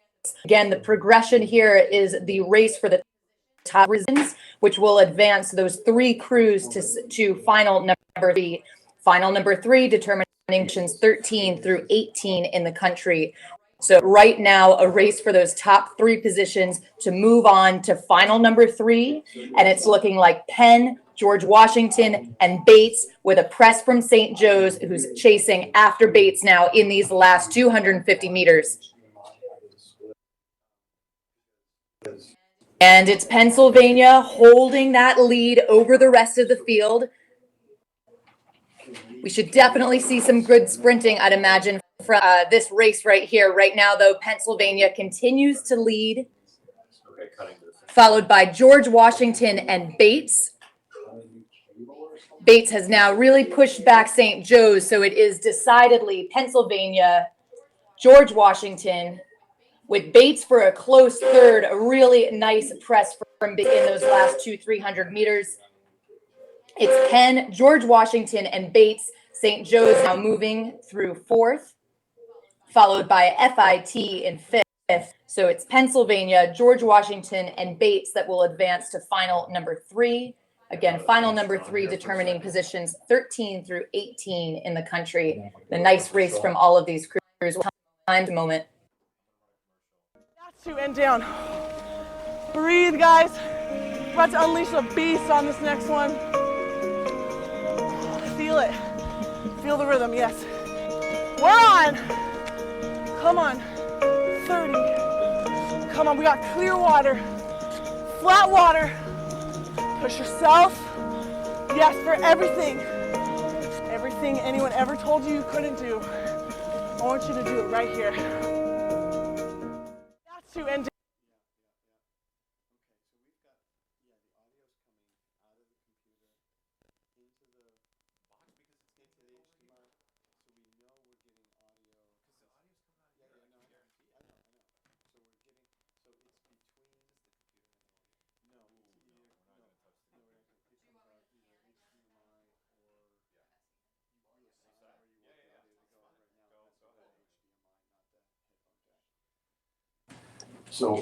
And back up at the start, awaiting the start of the men's second varsity 8 semi number 4 of 4. In lane 2, Navy.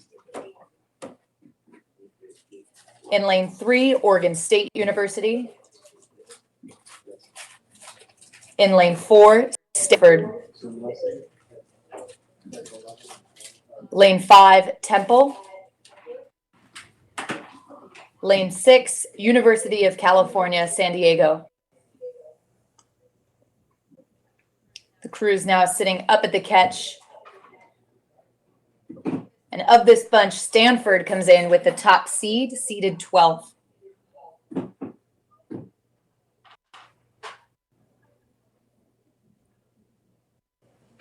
And the crew's sitting ready.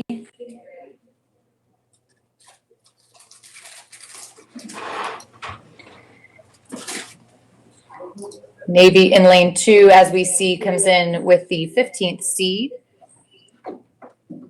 At the Eastern Sprints, Navy finished 12th in the Row Cup team standings, so some good depth from the Navy team.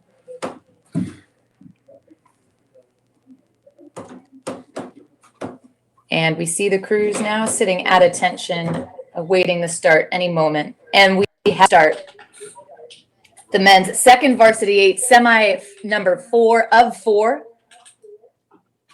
And with a beautiful shot from the drone, we can see that it's a clean start for all 5 of these shells.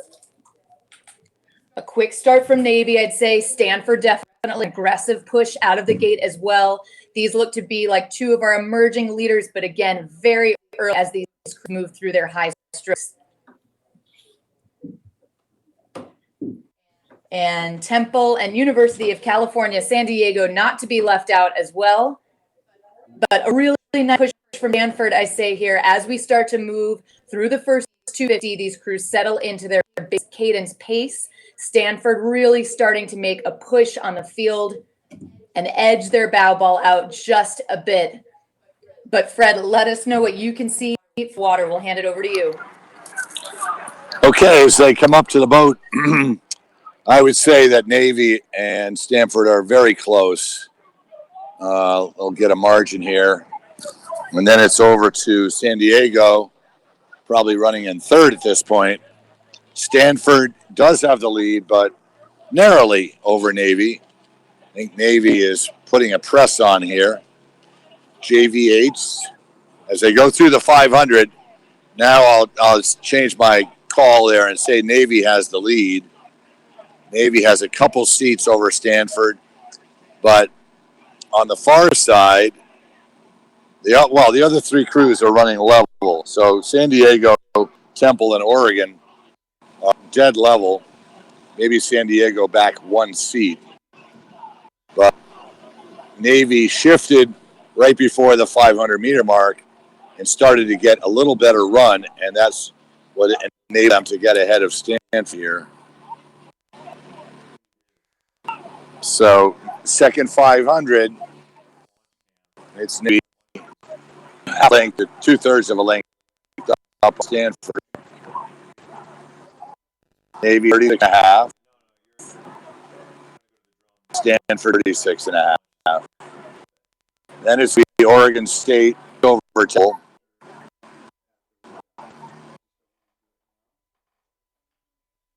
San Diego in fifth.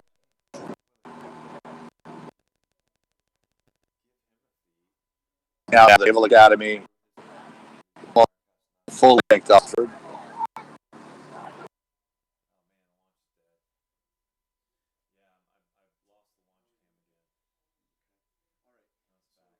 And Temple now press to get Oregon State third.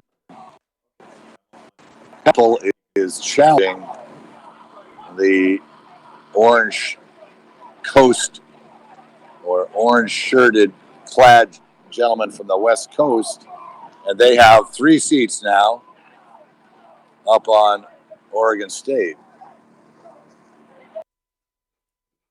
So trying to hold on to that second spot, but Temple making a nice press here.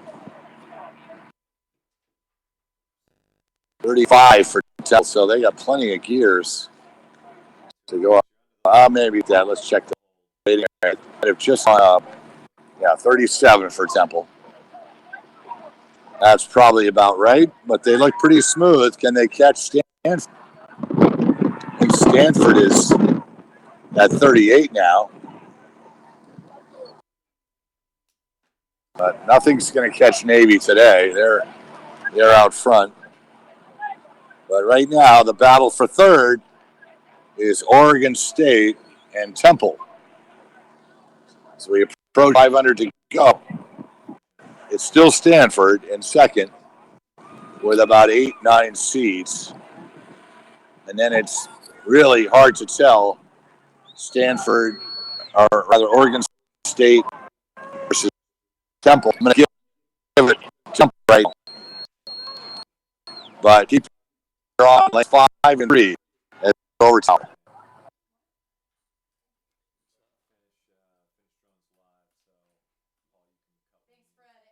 And moving through the final feeders, as you say, Navy absolutely not looking back here, holding that first place position from very early to the race until now. But the real race at the moment is the race for third, again, with those top three positions advancing to 3, with final 3 determining positions 13 through 18 in the country. So Navy holding the first place position, Stanford holding second, and the race between Temple and Oregon State for third, with advantage right now to Temple in that third position, Oregon State holding the fourth place position. Navy open water over the rest field first. And now coming into the last stretch of this race, it is Navy, a nice quick cadence from them as they move through the final 2 strokes or so. Good power coming out of that shell. It's Navy for first. It's Stanford holding on to that second place position over in lane 4. And it's the fight for third right now between Temple and Oregon State University. Incredibly tight racing here with advantage to Temple in the final few strokes. It's Temple to take third over fourth place Oregon State. So those first 3 crews advancing to final number 3. A great race between Temple and Oregon State. Now, University of California, San Diego coming through the line. So it's Navy, Stanford, and Temple who will join Penn, George Washington, and Bates in the third level final, determining positions 13 through 18 in the country.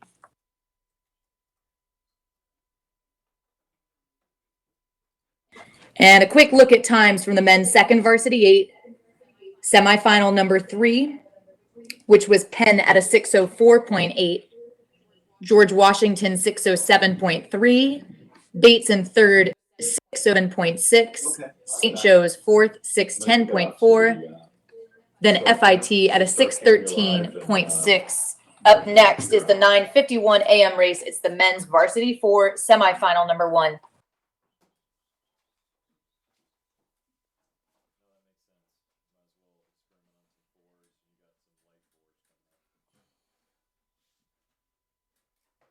All right, so here we go. Up at the start line, Varsity 4 semifinal number 1, looking right at lane number 2, Drexel. Lane number 2, Drexel. Lane number 3, right next to them, the boys from Dartmouth College.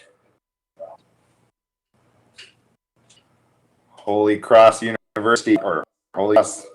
In lane number 4, Georgetown, right next to them. Boston University in lane number 6. And to the outside, closest to shore, Brown. So Drexel was fast time in the heats. We had 2 crews come from the heats, 4 crews come the reps. Drexel and Dartmouth, the 2 heat winners. So Drexel and Dartmouth, and Drexel 27.8 and Dartmouth a 6:34.8. Holy Cross won their rep. Georgia winning a rep as well. BU and Brown qualifying second place in the reps. So we're zooming in right now.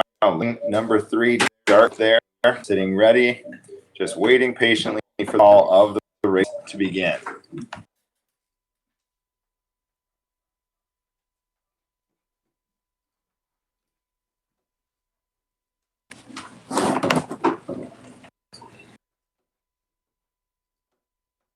So still got great conditions here at Mercer Lake today.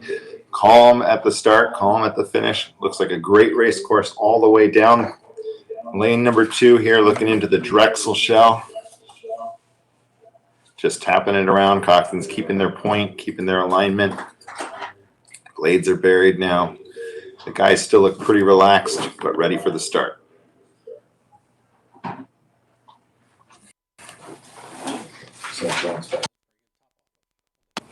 Okay, so we'll have 4 heats of semifinals for the varsity 4s. We got 2 semifinal number 1 with 3 crews moving to the grand final and 3 to the second level petite final. Holy Cross here, and we have a start. Holy Cross looking to get out quick off the start together here. Little cleaner start from Holy Cross than yesterday. Nice, smooth, good control, good quickness. But it's like Drexel really wants to take off and take this race. So Drexel with the early lead, Drexel looking like almost taking a whole half a length lead here in the first 10 to 15. But Drexel, very nice, very high off that starting line. Next to them, Dartmouth, Holy Cross, Georgetown, BU, and Brown. So pretty tightly packed between the other 5 crews, but Drexel taking that lead. Dartmouth, Holy Cross, and Georgetown. Holy Cross and Georgetown very tight together here for that second, third spot. And it looks like Dartmouth and BU in that third, fourth spot. So a pretty good shot here. Let's go out to the launch and see what Fred takes. All righty. Drexel definitely had a good row yesterday. They're a strong crew. Middle pair, they're really functioning well together. But not much separating these crews at all. The only crew slipped behind a little bit here. Lane 2 or lane 7, I guess, counting the other direction. So Dartmouth is falling off a little bit, but it's 4 boats running pretty level here. Drexel has the advantage clearly over here in lane 2. Launch review, and then any of these between Holy Cross, Georgetown, and BU, all those boats in the mix. Dartmouth in 5, and then Brown in 6. Holy Cross now in. Couple seats up on, it looks like, Georgetown. Actually, BU would be in 3rd. BU's got a seat or so on Georgetown.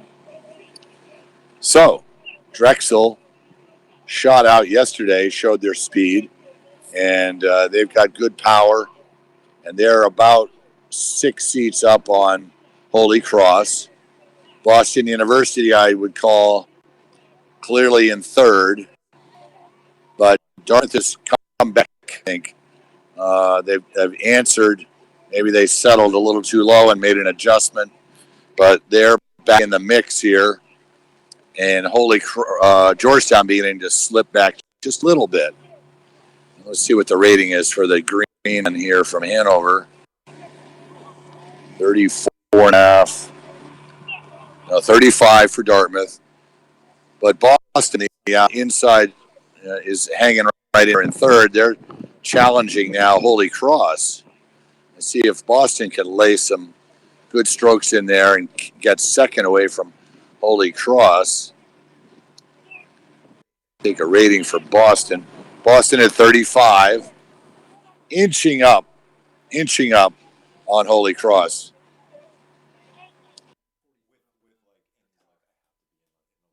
So we're through the halfway mark. Drexel has led from the beginning. And again, it's 3 to go through, as Colleen and announcing at the tower said. But Boston University looks very comfortable. I wouldn't be surprised to see them come into 2nd here. But now Holy Cross sees them. Holy Cross is taking a press. And they're rating about 35 still. Dartmouth, let's see. Georgetown is in 4th, Dartmouth in 5th, but just a seat or 2 behind the Hoyas. And then it's back open water to Brown. So 3rd 500, let's see who's got some stuff here. Holy Cross decided to sit up and put a little more into it. And now they're got a clear 2 or 3 seat lead over BU. Georgetown is not going away. Georgetown and Dartmouth are still possible 3rd place finishers here. Very close between Boston, Georgetown, and Dartmouth. We'll fall back just a little bit to get a better camera angle. This is going to be great. Get ready down there in the grandstands to pick a 3rd place crew here. Dartmouth is not done yet. Boston University tried to get their bow in 2nd, and Holy Cross answered. So I'd say Dartmouth has come up to take 3rd. It's hard to tell. Dartmouth and BU are level, I think. And then Hoyas are in fifth. So over to the tower with a real dogfight for third. Corner, Brent, you've got a vote. Lower left. All right, so if you're looking for any of these four crews, it is a great race. So if you're not on the beach, get down there right now. We got 4 boats across with 2 to qualify. Drexel out in front on the lead. Drexel pacing the field very well. And it's Dartmouth, Holy Cross, Georgetown, and BU, Brown trailing. But of those 4, 2 crews through to the grand final of the men's varsity 4. So a great race here in semifinal number 1. Very tight race. Complete overlap by these 4 crews. Right now, Holy Cross maintaining their spot as the second qualifier. And Boston University moving very well and aggressive on that outside, maybe taking that second qualifying spot from Holy Cross. Tough to tell, but Boston University with a phenomenal second 1,000 meters here to move into that second place qualifying position. Drexel just long and strong out in front. The Dragons from Philadelphia looking good in the yellow out in front in the far lane from the shore. But it's Boston University here, second from the shore. White and red blades just clip along, moving the boat all together here. It is Drexel, clearly open water ahead of the field. Drexel looking to go check grand final. EU in that next qualifying spot. Jordan moving on Holy Cross, but Holy Cross takes that third qualifying spot. Dartmouth in, and here comes Brown wrapping up this semifinal. A great move by Drexel, taking a good aggressive start, moving well through the first 500 meters and just controlling the race all the way down the whole 2,000 meters. Boston University turning it on and moving through the field to claim that second spot. And Holy Cross just holding off their rivals from Georgetown for the third qualifying spot into the grand final for the Varsity Fours. Great race there in the Varsity Fours semifinal number 1. Down. Breathe, guys. We're about to unleash a beast on this next one. Feel it. Feel the rhythm, yes. We're on. Come on. 30. Come on, we got clear water. Flat water. Push yourself. Yes, for everything. Everything anyone ever told you couldn't do. I want you to do it right here. That's to end.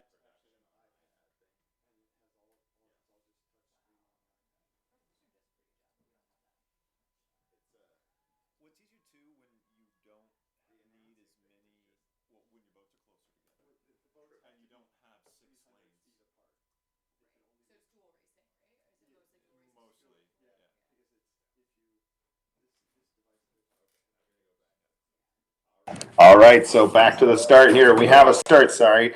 We'll get right to these lanes here, but that's in the view right now on the big screen. Princeton in lane number 2, Washington just on the lower edge of the screen there. So Washington, Princeton, Wisconsin, California, Harvard, and Northeastern. Washington was one of the winners' fastest varsity time in the heats of 6.6 for those Pac-12 champs from Washington. Washington on the bottom of the screen, Princeton really pushing with them. Looks like 4 boats challenging for those 3 spots right now, with Harvard and Northeastern just dropping back off of the 4. But Princeton with Washington right beside them, Wisconsin and California challenging well for the 3 qualifying spots into the grand final for the Varsity 4. But Princeton with the aggressiveness off the start, keying in to get that lead and see what they can do with it. Can they walk away from the field? Princeton on the lead, Washington, Wisconsin, and Cal are in those 3 other spots right now. Let's go out to Fred for the middle 1,000. Okay, another great race being up here. The Tigers did launch their shell very quickly off the starting blocks. And California is in the mix. Washington, a little bit uncharacteristically off the blocks here, just a little bit behind. But I'll give you the margins here. It looks like Princeton with 4 or 5 seats up on Cal and Washington. Washington's maybe got a seat on Cal, and Cal has a seat on Wisco. Wisco has open water back to Harvard, and so the trailing crew looks like Northeastern. So let's see if Washington can pull up now. They're in second, but just barely ahead of Cal. And see what their coxswain calls. And give you some ratings here. This is a long race in a 4-width. Princeton's turning over a bit higher, so they're being aggressive. I think Cal's moving up on Washington now. And 37.5 for the Tigers. I think Cal and Washington are both moving up on Princeton. Well, Cal went to 39, so that's why they all of a sudden decided they wanted to get a big margin here or challenge Princeton. So both of those crews, Washington and Cal, pulling away from Wisco at the moment. Let's see here if Cal is still up high.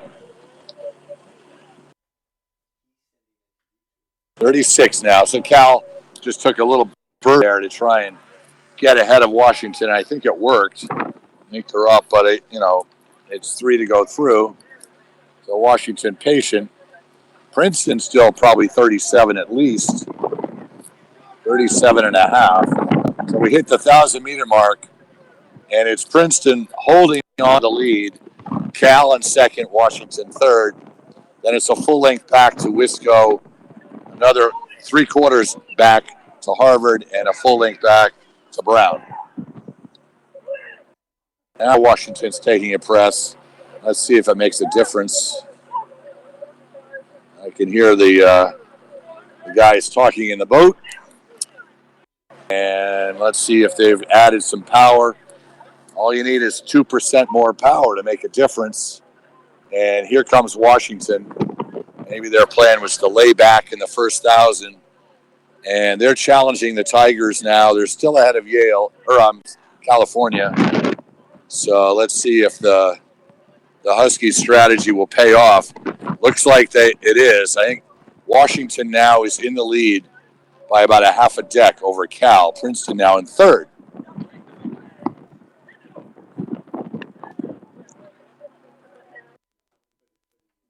$35.5 for Huskies. California right there. So I wouldn't say Washington was by more than a few feet. But that's a nice move they had to get by Princeton. I think if I were Princeton, I'd probably utilize that strategy too to get out and get a comfortable lead and try and hold off Wisconsin, Harvard, and Brown. Northeastern. So I'd give Cal the edge here. Cal a bit ahead of Washington, but let's see what happens and if they race to the wire. I'll get ready to toss it to the tower. Cal, Washington deadlocked. Princeton in third. Over to you.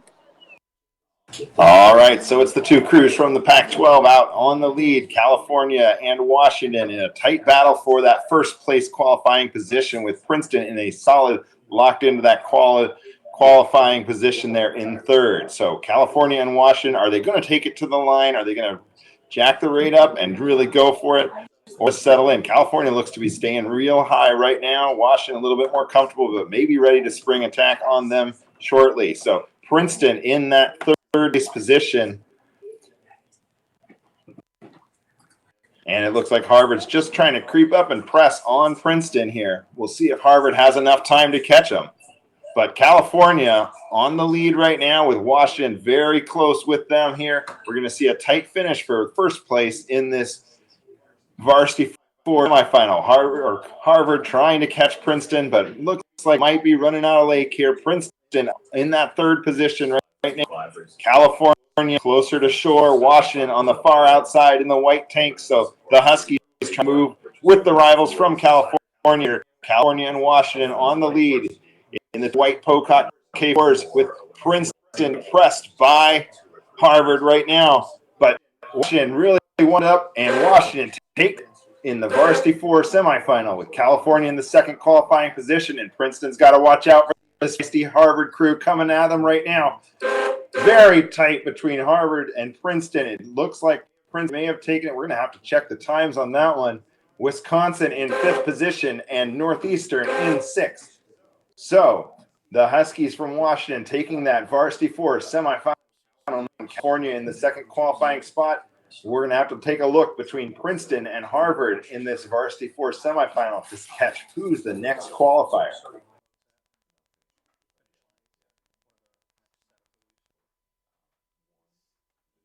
So we'll back up to the start line for semifinal number 2 of the Varsity 4, or semifinal number 3 of Varsity 4 is coming up next.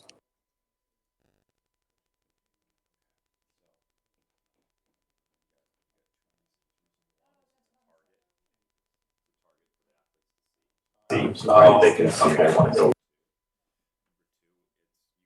All right, so Drexel, Boston University, and Holy Cross were your 3 from the first semifinal. We're waiting to see the final times here for semifinal number 2 before we move up to the start on semifinal number 3. Semifinal number 2, it was Washington, California, then Princeton, just over Harvard. Princeton, 636.060, and Harvard, 636.107. Tight race between Harvard and Princeton there, but Princeton taking the qualifying spot into the grand final. So here we have the third level final of the Varsity 4s. The third level, semifinal number 3, we have MIT in lane number 2, the Naval Academy in 3, Milwaukee School of Engineering in 4, Marietta in 5, and Syracuse in lane number 6. We'll have one more men's Varsity 4 semifinal. This is semifinal number 3, determining top 3 into the third level final, remainder of the field into the fourth level final.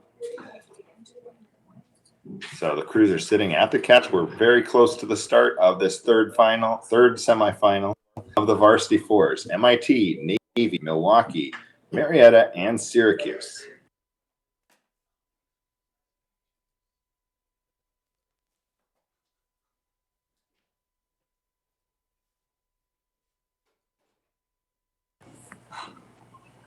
That is so nice. These titles are awesome. All right, so we have a start. Semifinal number 3. The crews need to get off the line quickly. Top 3 into semifinal number 3. Spots 13 through 18. There's MIT in lane number 2. Clean and strong from MIT. And the drone is up above. MIT, Navy, Milwaukee, Marietta, and Syracuse is your field. So looking down, it's looking like Marietta with a strong push off the start. We saw that same thing yesterday. Marietta getting that early lead here across the field. Syracuse looks to be the only crew that's really dropped back a little bit. Marietta, Milwaukee, Navy, and MIT all pretty tight here as we get through the first 250 meters of the race. MIT is the boat on the lower side of the screen here. Then Navy, Milwaukee, and Marietta with Syracuse at the top. So let's go out to Fred in the launch for the middle of the race.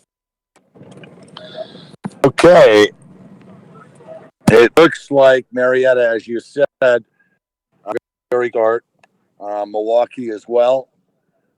Navy's right in there. Not too much to separate them, other than Marietta having about 3/4 length on the field. So they're out there by themselves. Navy is in second now that we get a look. They're a couple seats up on, looks like Milwaukee and MIT running pretty close to level. Maybe give Milwaukee a slight advantage. But Navy trying to press that first spot, the Marietta checkered blades. And they're coming up best they can. Syracuse running in 5th, about a length off the stern of Milwaukee. Get some ratings here in a sec. A little bit lower here. Looks like about a 33, 34 maybe. Yep, 34. Marietta maybe about the same, really. 35. They're up a beat. MIT slugging away here near the launch. Waiting here. They're at 35. So beginning to see some separation Navy's been challenging fast starting Marietta in the second 500 here. I don't know if they quite have caught them yet, but it's close. And MIT solidly in third ahead of Milwaukee.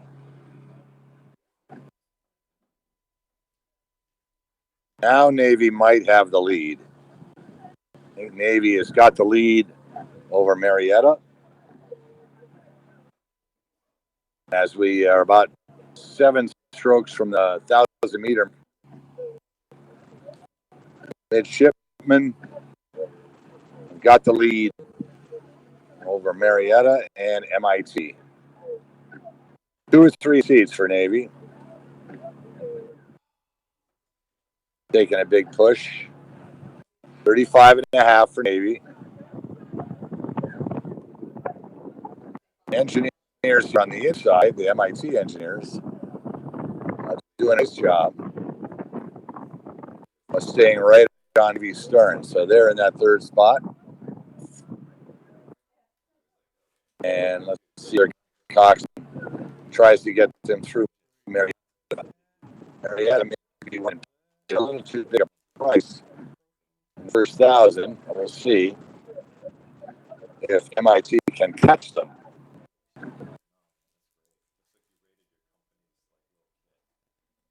Navy laying down some fat strokes.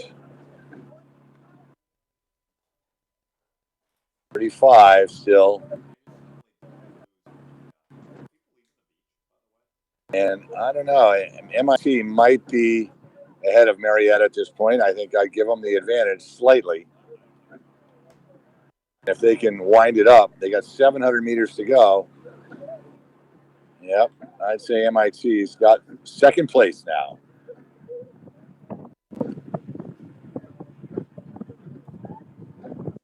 And it's open water back to Milwaukee and Syracuse. But these front runners running in a tight pack, not much separating them.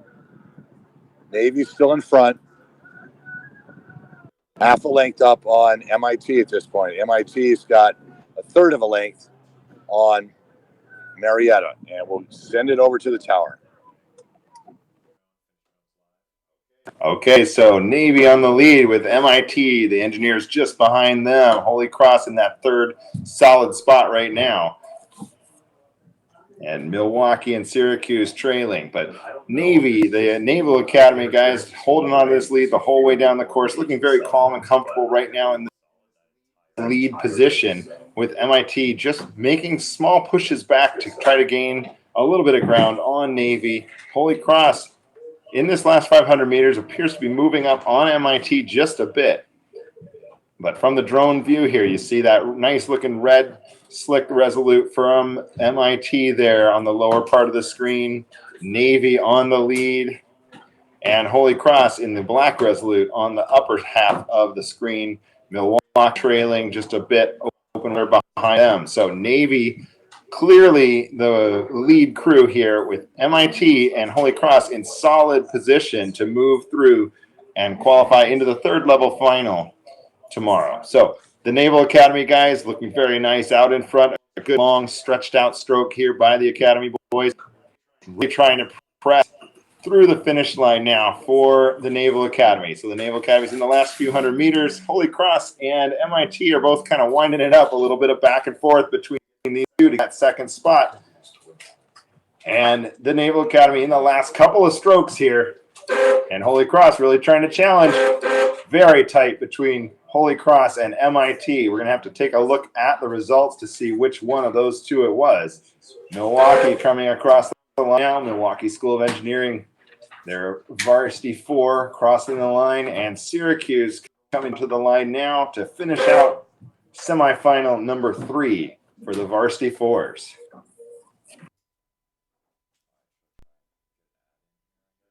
Down. Breathe, guys. We're about to unleash a beast on this next one. Feel it. Feel the rhythm, yes. We're on. Come on. 30. Come on, we got clear water. Flat water. Push yourself.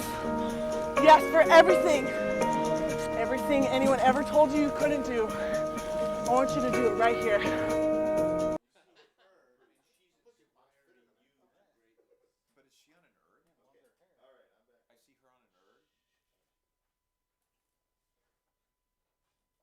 All right, so semifinal number 3 here. The Naval Academy was your winner. MIT over Marietta. MIT 644.73 in a very tight race. Marietta 644.74.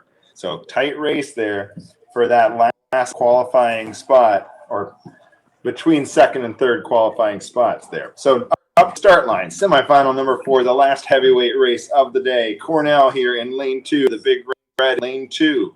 Moving over, we got Jacksonville, the top guys from Jacksonville University here in lane number 3. Marist just next to them in 4. Marist coming in lane 4. Pennsylvania's Varsity 4 in lane number 5. And out in lane number 6, Fairfield University. It's their top guys here as well. So semi-final number 4, looking to get 3 boats moving through to the third level final. And it looks perfect glass conditions out there, just a touch of breeze, but nothing to affect these Varsity 4s here. We have a start, and we're going to get a nice picture here at the start of Jacksonville coming off the line, quick, high, and confident here. And the drone we got upward. Looks like Jacksonville took some very nice, strong, powerful strokes there to get that lead to maybe net a whole deck here in the first 5 to 10 strokes over Cornell and Marist. With Fairfield right in the fight as well. If anything, Penn has just dropped back a deck over the leaders right now as we get into the body of the piece. But Jacksonville quick and aggressive in those first 5 to 10 strokes. Total advantage, still staying high. Time to get into the body of the piece here. Jacksonville leading Cornell and Marist right now. Let's go out to Fred for this Varsity 4 semifinal number 4. All right. They're coming up here quickly to the reporting boat. And it's going to shape up very nicely here. The Marist, Jacksonville in the center seem to be running level. Cornell in the mix. But we'll give you more precise alignments here. We'll get some ratings for us. And how this folds. Definitely looks like Jacksonville and Cornell are having a good fight here out in the lanes 2 and 3. And Cornell is your probably early leader here, 35 for Cornell. They have a seat up or so on Jacksonville. And then it's probably over, all the way over to lane 6.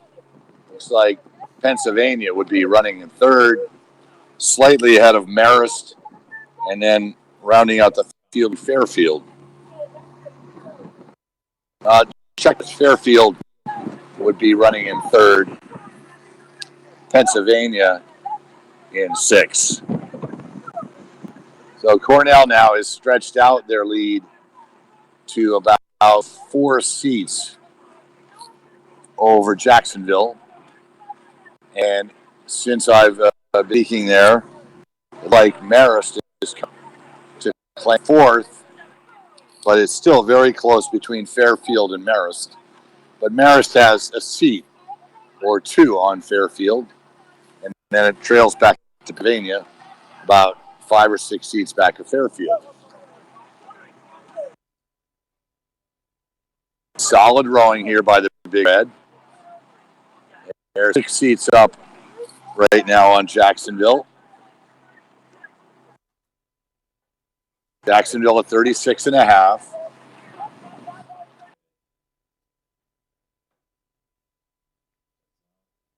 And can Marist mount a charge here? They need to make sure that Fairfield doesn't eat into their lead. Fairfield in the red hull on the spectator shore side of the course is trying to get into Marist. Cornell steadily pulling out on Jacksonville.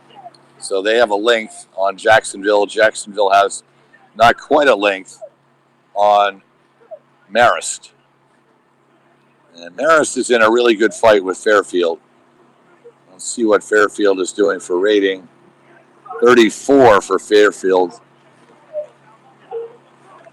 So they could bump it up a notch and maybe pick up a little speed. They might be saving it here, but third 500, it's time to put the pedal down.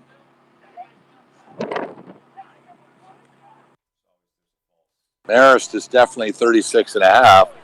So I think the coxswain from Fairfield has just called it up. It looks a little bit more spirited. It's 35 right now. Fairfield did take it up. Let's see if they can move on Marist. 35 for Fairfield. Can they close the gap? That is the question. And does Marist have the legs to hold them off? It's going to be tight in that last 500 meters because I think Fairfield has more gas to give. We'll just see how tough Marist is.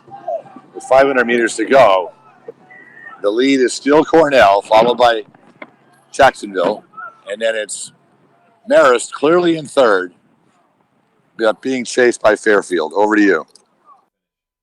All right, so the fight going on here is for that final qualifying spot. Fairfield trying to make it into that third level final. Cornell clear leaders. Jacksonville just about a length off of them. Open water back to Marist and Fairfield, who are getting into a little bit of a dogfight. That third qualifying spot into the third level final. Fairfield with a nice push through here in the middle 1,000 meters to kind of gain back ground on Marist. Marist going to take it all the way down to the line here. But Cornell, your clear leaders. Jacksonville, maybe just touch of overlap on Cornell, but open water ahead of Marist, who appears to be taking their press and moving a bit away in response to Fairfield. But Fairfield not going to let them go. Fairfield going to chase Marist all the way down to the line to see if they can take that third qualifying spot. But it's Cornell with a good solid lead here ahead of Jacksonville. Jacksonville may be closing just a little bit as Cornell just content to pace out the race, finish strong in that qualifying first position. So Jacksonville in the green, just right alongside Cornell in the red. Jacksonville and Cornell, your top two. We're going to have a tight finish here with Marist and Fairfield for a third qualifying spot. But right now we have that Cornell Big Red in the lead, pushing through the line here. Cornell in the last couple strokes, and Jacksonville just overlapping off that Cornell stern. Open water back here to Marist and Fairfield. It looks like Marist is going to take it. Fairfield falling back a little bit with Marist. Great effort in the last 500 meters. Fairfield in fourth. And coming across is the University of Pennsylvania. So that is it for the semifinals for the day. The men's varsity 4 semifinals are set. The finals for all heavyweight racing. The grand finals, we have the who's deciding the championship tomorrow, all set, ready for these cups and trophies to be awarded. We're going to move to some qualifying heats for women's lightweight 4, followed by the women's lightweight 8, and the reps for the women's light double to finish out day number 2 of the 2018 IRA National Championships.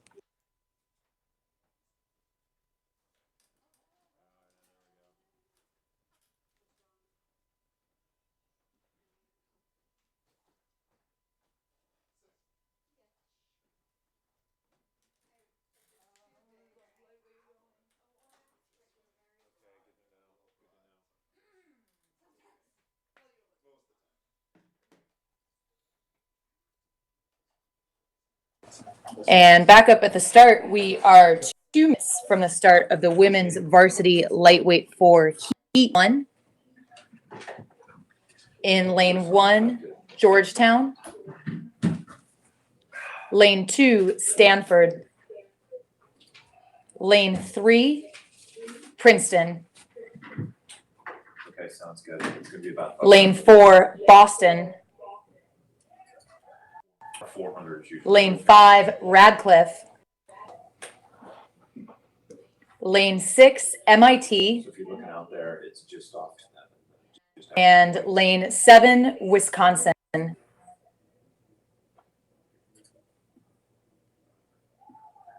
Stanford is the defending champion in this event. They won the 2017 IRA.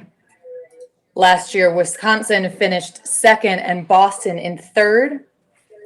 This is a 7-boat heat, and it's a race for lanes. So there are 7 entries in the women's varsity lightweight 4.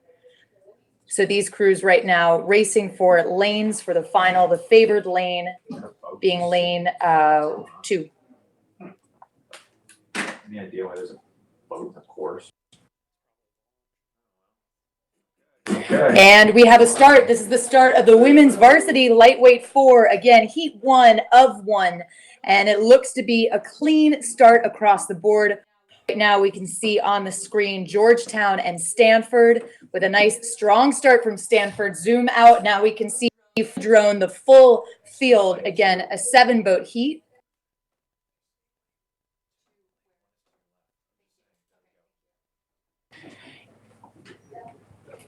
And quick starts across the board. These crews starting to separate. A good start from Stanford, nice start from Princeton, Georgetown as well. On the far side, Wisconsin. These crews now moving through the first 250 as our leaders start to emerge on the left side of the screen. It's Stanford, Princeton, BU, Boston right up in the mix as well. But Fred, we'll hand it over to you on the water.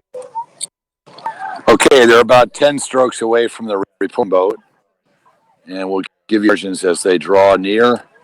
But I would say definitely Boston had a good start. Lanes, well, we're different lanes here. Stanford had a good start. And then I think out on the far side, Wisconsin is in the top 3. So I think Wisconsin, BU, and Stanford are in your top 3. And then it's a race for lanes. So Stanford definitely taking the early lead here. They've got a good half a length on Wisconsin.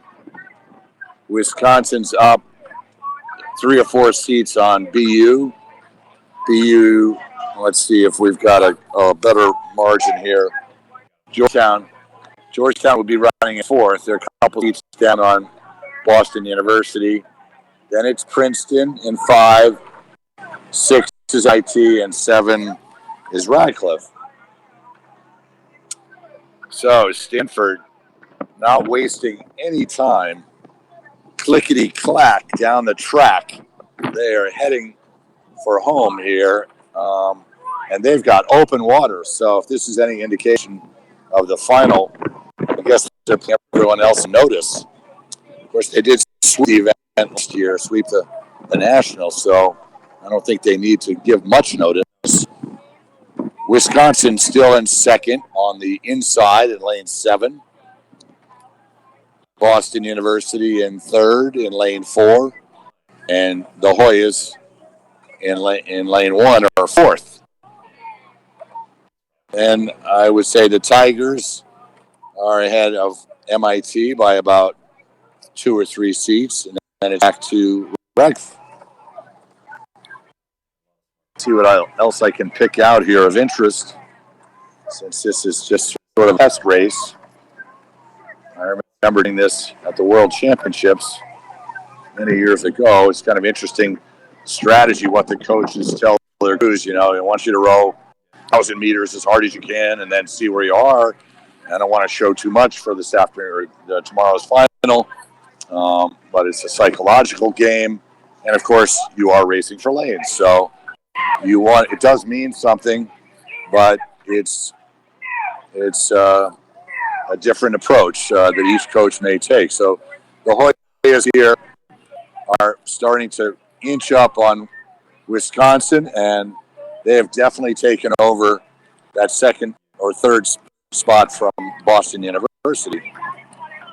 So Boston is just content to row down the middle of the course here, and they're at 36. It's like a very comfortable 36. So he started that 34. The Hoyas really trying to pour it on here. They want to take second away from Wisconsin. And they're 7 lanes up. So Coxon is really trying to have a see. Now, I don't know if my cameraman to get a shot of the Hoya Coxon in front of us, but her head is almost pointing to the heavens. So maybe she's got something going there with some spiritual guidance, because after all, she is from a Jesuit school. She may be dialing in some extra speed, but that's the first time I've seen a coxswain putting their head back on her headrest like that. But be that as it may, they're doing a nice job. They're coming up hard on Wisconsin, and they've separated themselves very clearly from Boston University, Princeton, MIT, and Radcliffe. So 500 meters to go, at least for the Cardinal, and they pass through first. And they are way out there, 3 or 4 lengths ahead of Wisconsin. I still give Wisconsin second place over the Hoyas. And we'll shut it down early here to get back in time for the next start. Over to you. Thank you, Fred. Now moving through the last 500 meters, it continues to be Stanford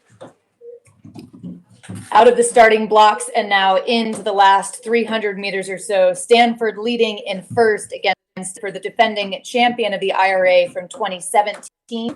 Wisco running second, and Georgetown running third at the moment, with in hot pursuit Boston University just behind them. We'll see margins as these crews get a little bit closer, but from the drone shot, we can see Stanford out right now with a long, comfortable lead in lane 2, which is the lane that they will take tomorrow. And as Fred mentioned, a little bit of a kind of psychological game here in the race for lanes. Though from what I hear, the wind could pick up a bit tomorrow, so perhaps a bit more urgency in this heat 1 to grab the lane that you want. And right now, that is Stanford in lane 2, leading the rest of the field. Open or back, then Wisconsin in second. Stanford now closing in on the last 10, 15 strokes or so. A nice comfortable cadence here. We may not see too much of a sprint from these crews as they move through, but it is Stanford. A little bit of a lift there as they come now into the last 10 strokes.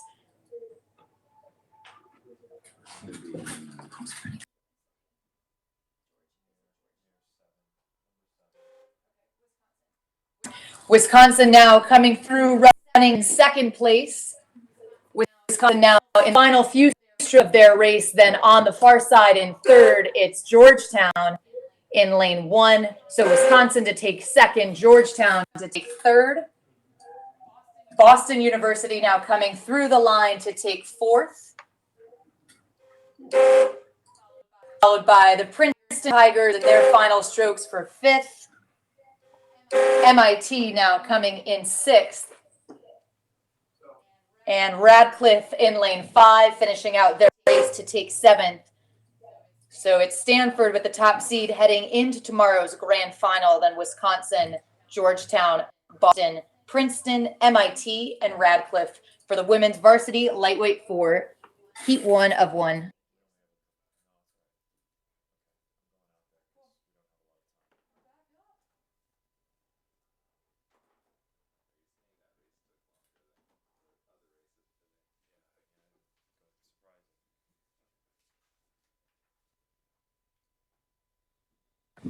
And back at the start, we can see the start of the varsity lightweight 8, heat 1 of 1. Oh, there's a.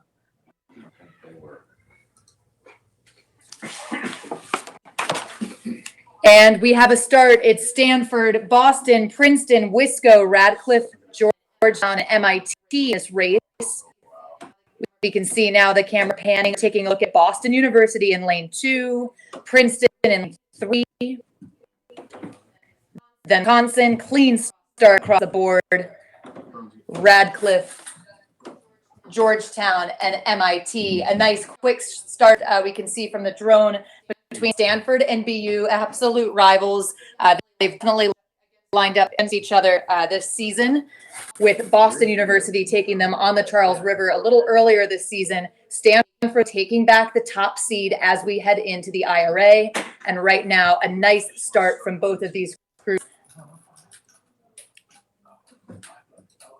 But as we move through about 250 meters down, 300 meters down, Fred, will hand it over to you to pick them apart. It looks like it's pretty close right now, positions 1 through 4, at least 1 through 3.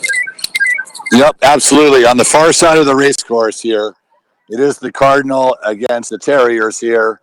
But Princeton is right in it. So not to be in lane 5. Also, the Hoyas not to be left behind here. So they're tightly packed in the first 500, as you expect. And the only crews falling off are really Radcliffe, MIT, maybe Wisco just a bit. But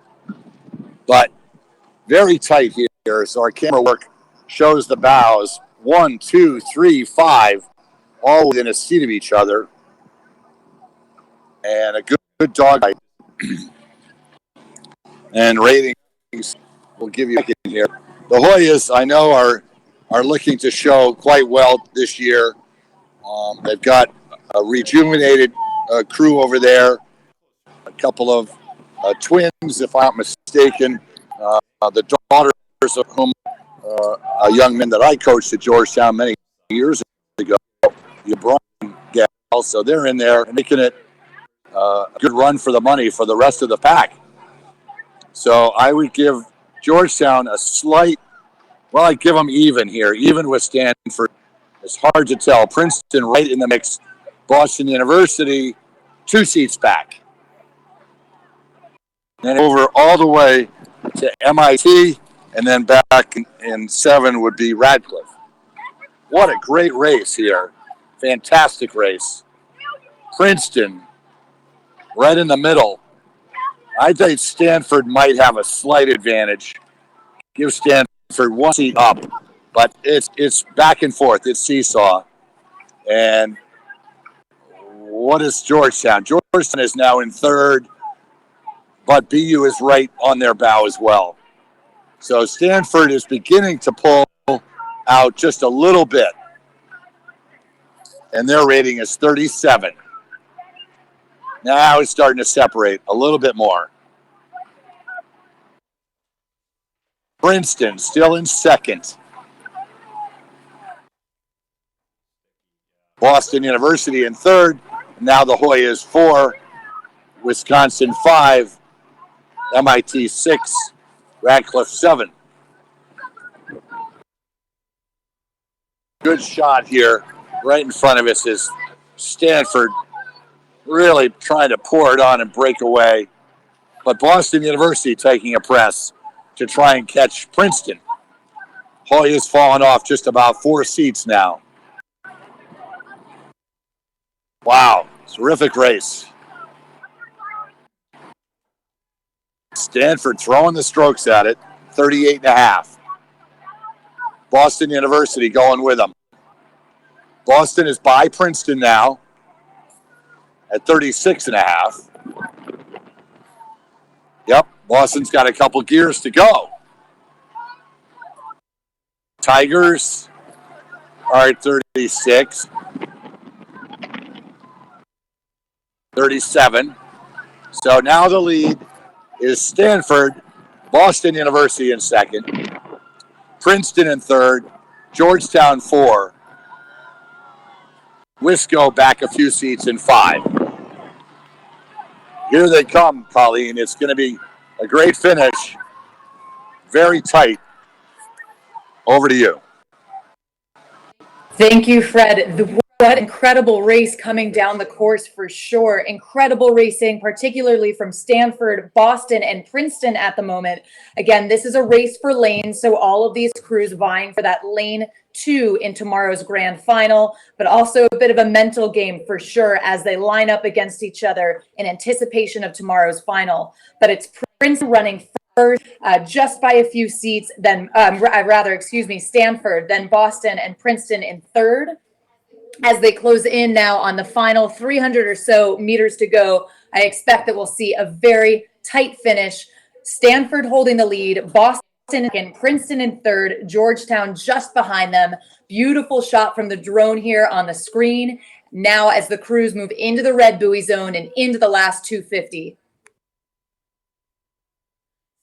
Stanford holding on to that first place position, are defending champions from the 2017 IRA and holding that first place seed. And a nice move from Boston as we saw in the body of the race, particularly in the third 500. So Boston really making a nice press here as they close in to the last 20 strokes or so. But it is Stanford in first. It's Boston keeping contact on Stanford's stern deck. In fact, I'd say Boston starting to make a little bit of a move. It's Stanford running first. It's Boston with a nice push for second. It's Princeton in third. Georgetown very close there for fourth. Followed by Wisconsin for fifth over in lane 4. And now coming through the line, it's MIT and Radcliffe. A really nice race for the women's varsity lightweight 8. That was heat 1 of 1. It was Stanford for first, Boston in second, Princeton in third. And we'll see this same group again in tomorrow's grand final. Great racing in the women's varsity lightweight 8.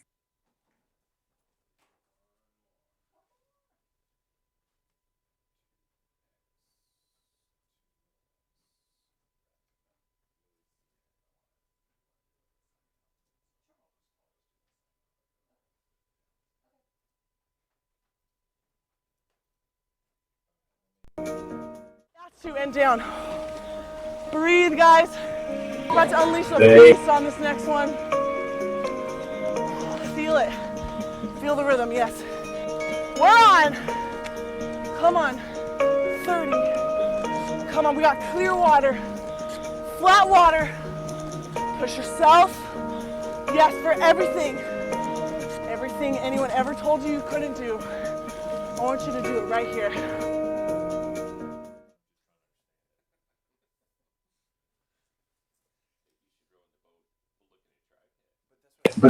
And back up at the start, gearing up for the start of the 10:45 a.m. race. It's the women's lightweight double, repechage number 1 of 1. In lane 2, Wisconsin. Lane 3, MIT. Lane 4, Stanford. Lane 5, Boston. Lane 6, Georgetown. And lane 7, Radcliffe. And we start. This is the women's lightweight double, repechage number 1. A nice start from Wisconsin, clean start across the board in all of these doubles. It's a strong start from Wisconsin, strong start from Stanford. Maybe 2 of our early leaders, Stanford, starting to push their bow out a little bit more. Again, this race will determine who will join Princeton and in the grand final. And right now, a really nice push, I'd say, from Stanford, starting to assert their dominance in the first 250. Beautiful shot from the drone here. We can see the aerial view of Stanford starting to take meters and push their bow ball out a little bit more over the rest of the field.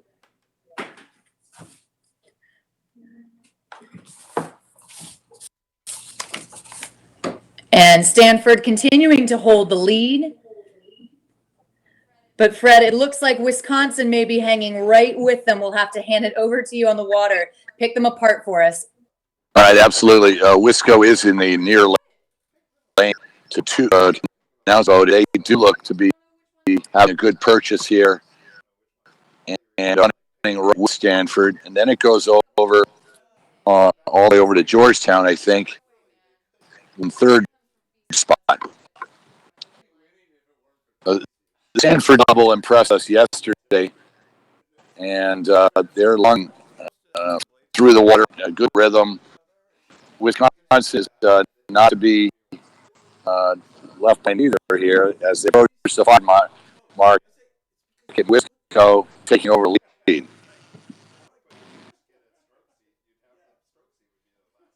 So then it would be Georgetown in third position, MIT in 4, and Radcliffe in Boston to the 5, and Radcliffe by 6. Yep. So the Badgers put on a good move there right before the 500-meter mark. Whatever Stanford had gained in the beginning strokes, Radcliffe or Wisconsin and pour on just for 500 mark, and now I'd say they're up by a couple of seats. These gals are rowing around 32 strokes a minute. 33 for Wisco, and 33 and a half for Stanford. This field will spread out over the next 1,000 meters, as it's already begun to do so in the first 750. Wisconsin and Stanford clearly ahead of the pack. Georgetown trying to stay ahead of MIT. Not too much of a change, just inching out Wisconsin over Stanford, but Georgetown trying to hold off MIT and back to BU, a length or so of open water, and then another length or so to Radcliffe.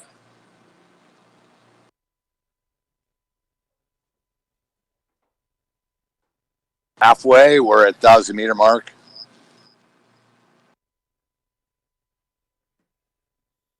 Good compression by the leader here. If the camera will swing back to the front runners, we'll catch a glimpse of Wisconsin and Stanford again. They're 2 or 3 lengths ahead of MIT and Georgetown.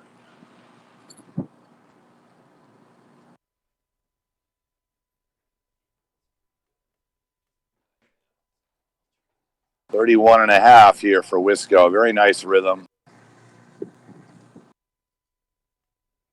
Make it 32 and a half.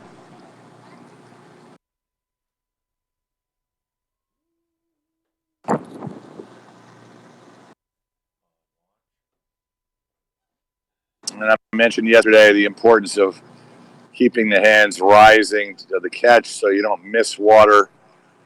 And these gals are a little shorter of stature, so it's important that they don't drop the hands in sky. You want to keep the blades close to the water at the catch, because longer strokes is what you want. You want long as possible.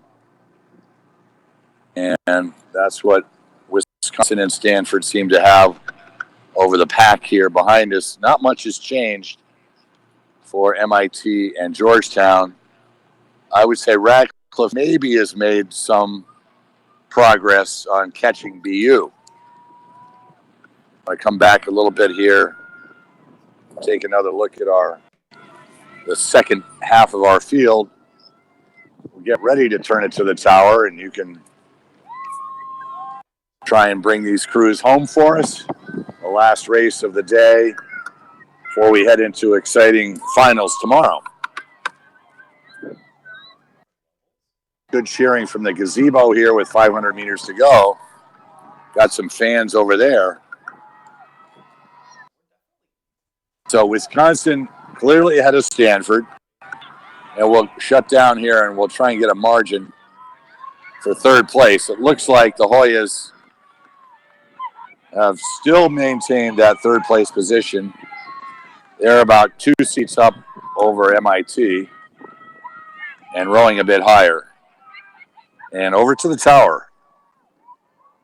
Thank you, Fred. Moving into the last 500 meters of the women's lightweight double. Repechage 1, it is Wisconsin, as you say, holding that lead over Stanford, who runs in second, and Georgetown in third, keeping an eye on MIT, who, from the sounds of it, looks to be pushing Georgetown from that fourth place position. But right now, closing into the final stretch of this race and approaching the last 250, it's the first three positions that these crews want to finish in to determine whether or not they'll join Princeton and Tulsa in the grand final tomorrow afternoon. Right now, Wisconsin making a statement that they'll be there. Stanford, again, behind Wisconsin, with Georgetown running in third as these women's lightweight doubles approach the last 200 meters or so, a little bit less than that to go. And a strong performance from Wisconsin in lane 2. And a nice comfortable cadence here we can see as they move into their final 20 strokes or so. A little bit of a lift there perhaps in the Wisconsin shell. But right now with an open water lead back to Stanford, they're now looking to just push their bow ball through the line in these final 5 strokes. It is Wisconsin to win this repechage 1. Stanford now a few strokes from the line to take second. And it's a fight for third now between Georgetown and MIT. We see Georgetown has increased their stroke rate. It's top 3 to advance to the grand. Georgetown really making a push. It's Georgetown now over MIT. Really nice finish from Georgia to come through for that third place position. MIT fourth, followed by Radcliffe and Boston University. We'll have times here in just a moment, but it's Wisconsin, Stanford, and Georgetown to move on to the grand final with Princeton and Tulsa, along with MIT for that 6-boat final.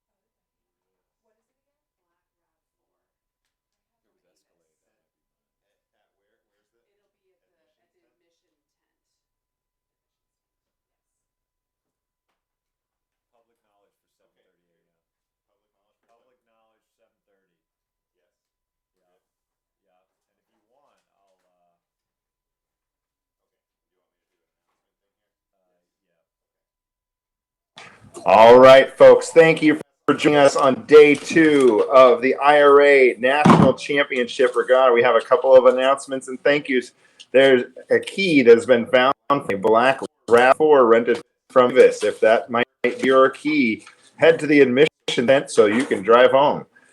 So we thank you to True Rowing for being the sponsor of the 2018 IRA National Championship Regatta. Thanks to the Princeton PNRA for helping set up this great course and regatta, the U.S. Rowing staff, Mercer County Parks, U.S. Rowing referees, the IRA staff, and volunteers.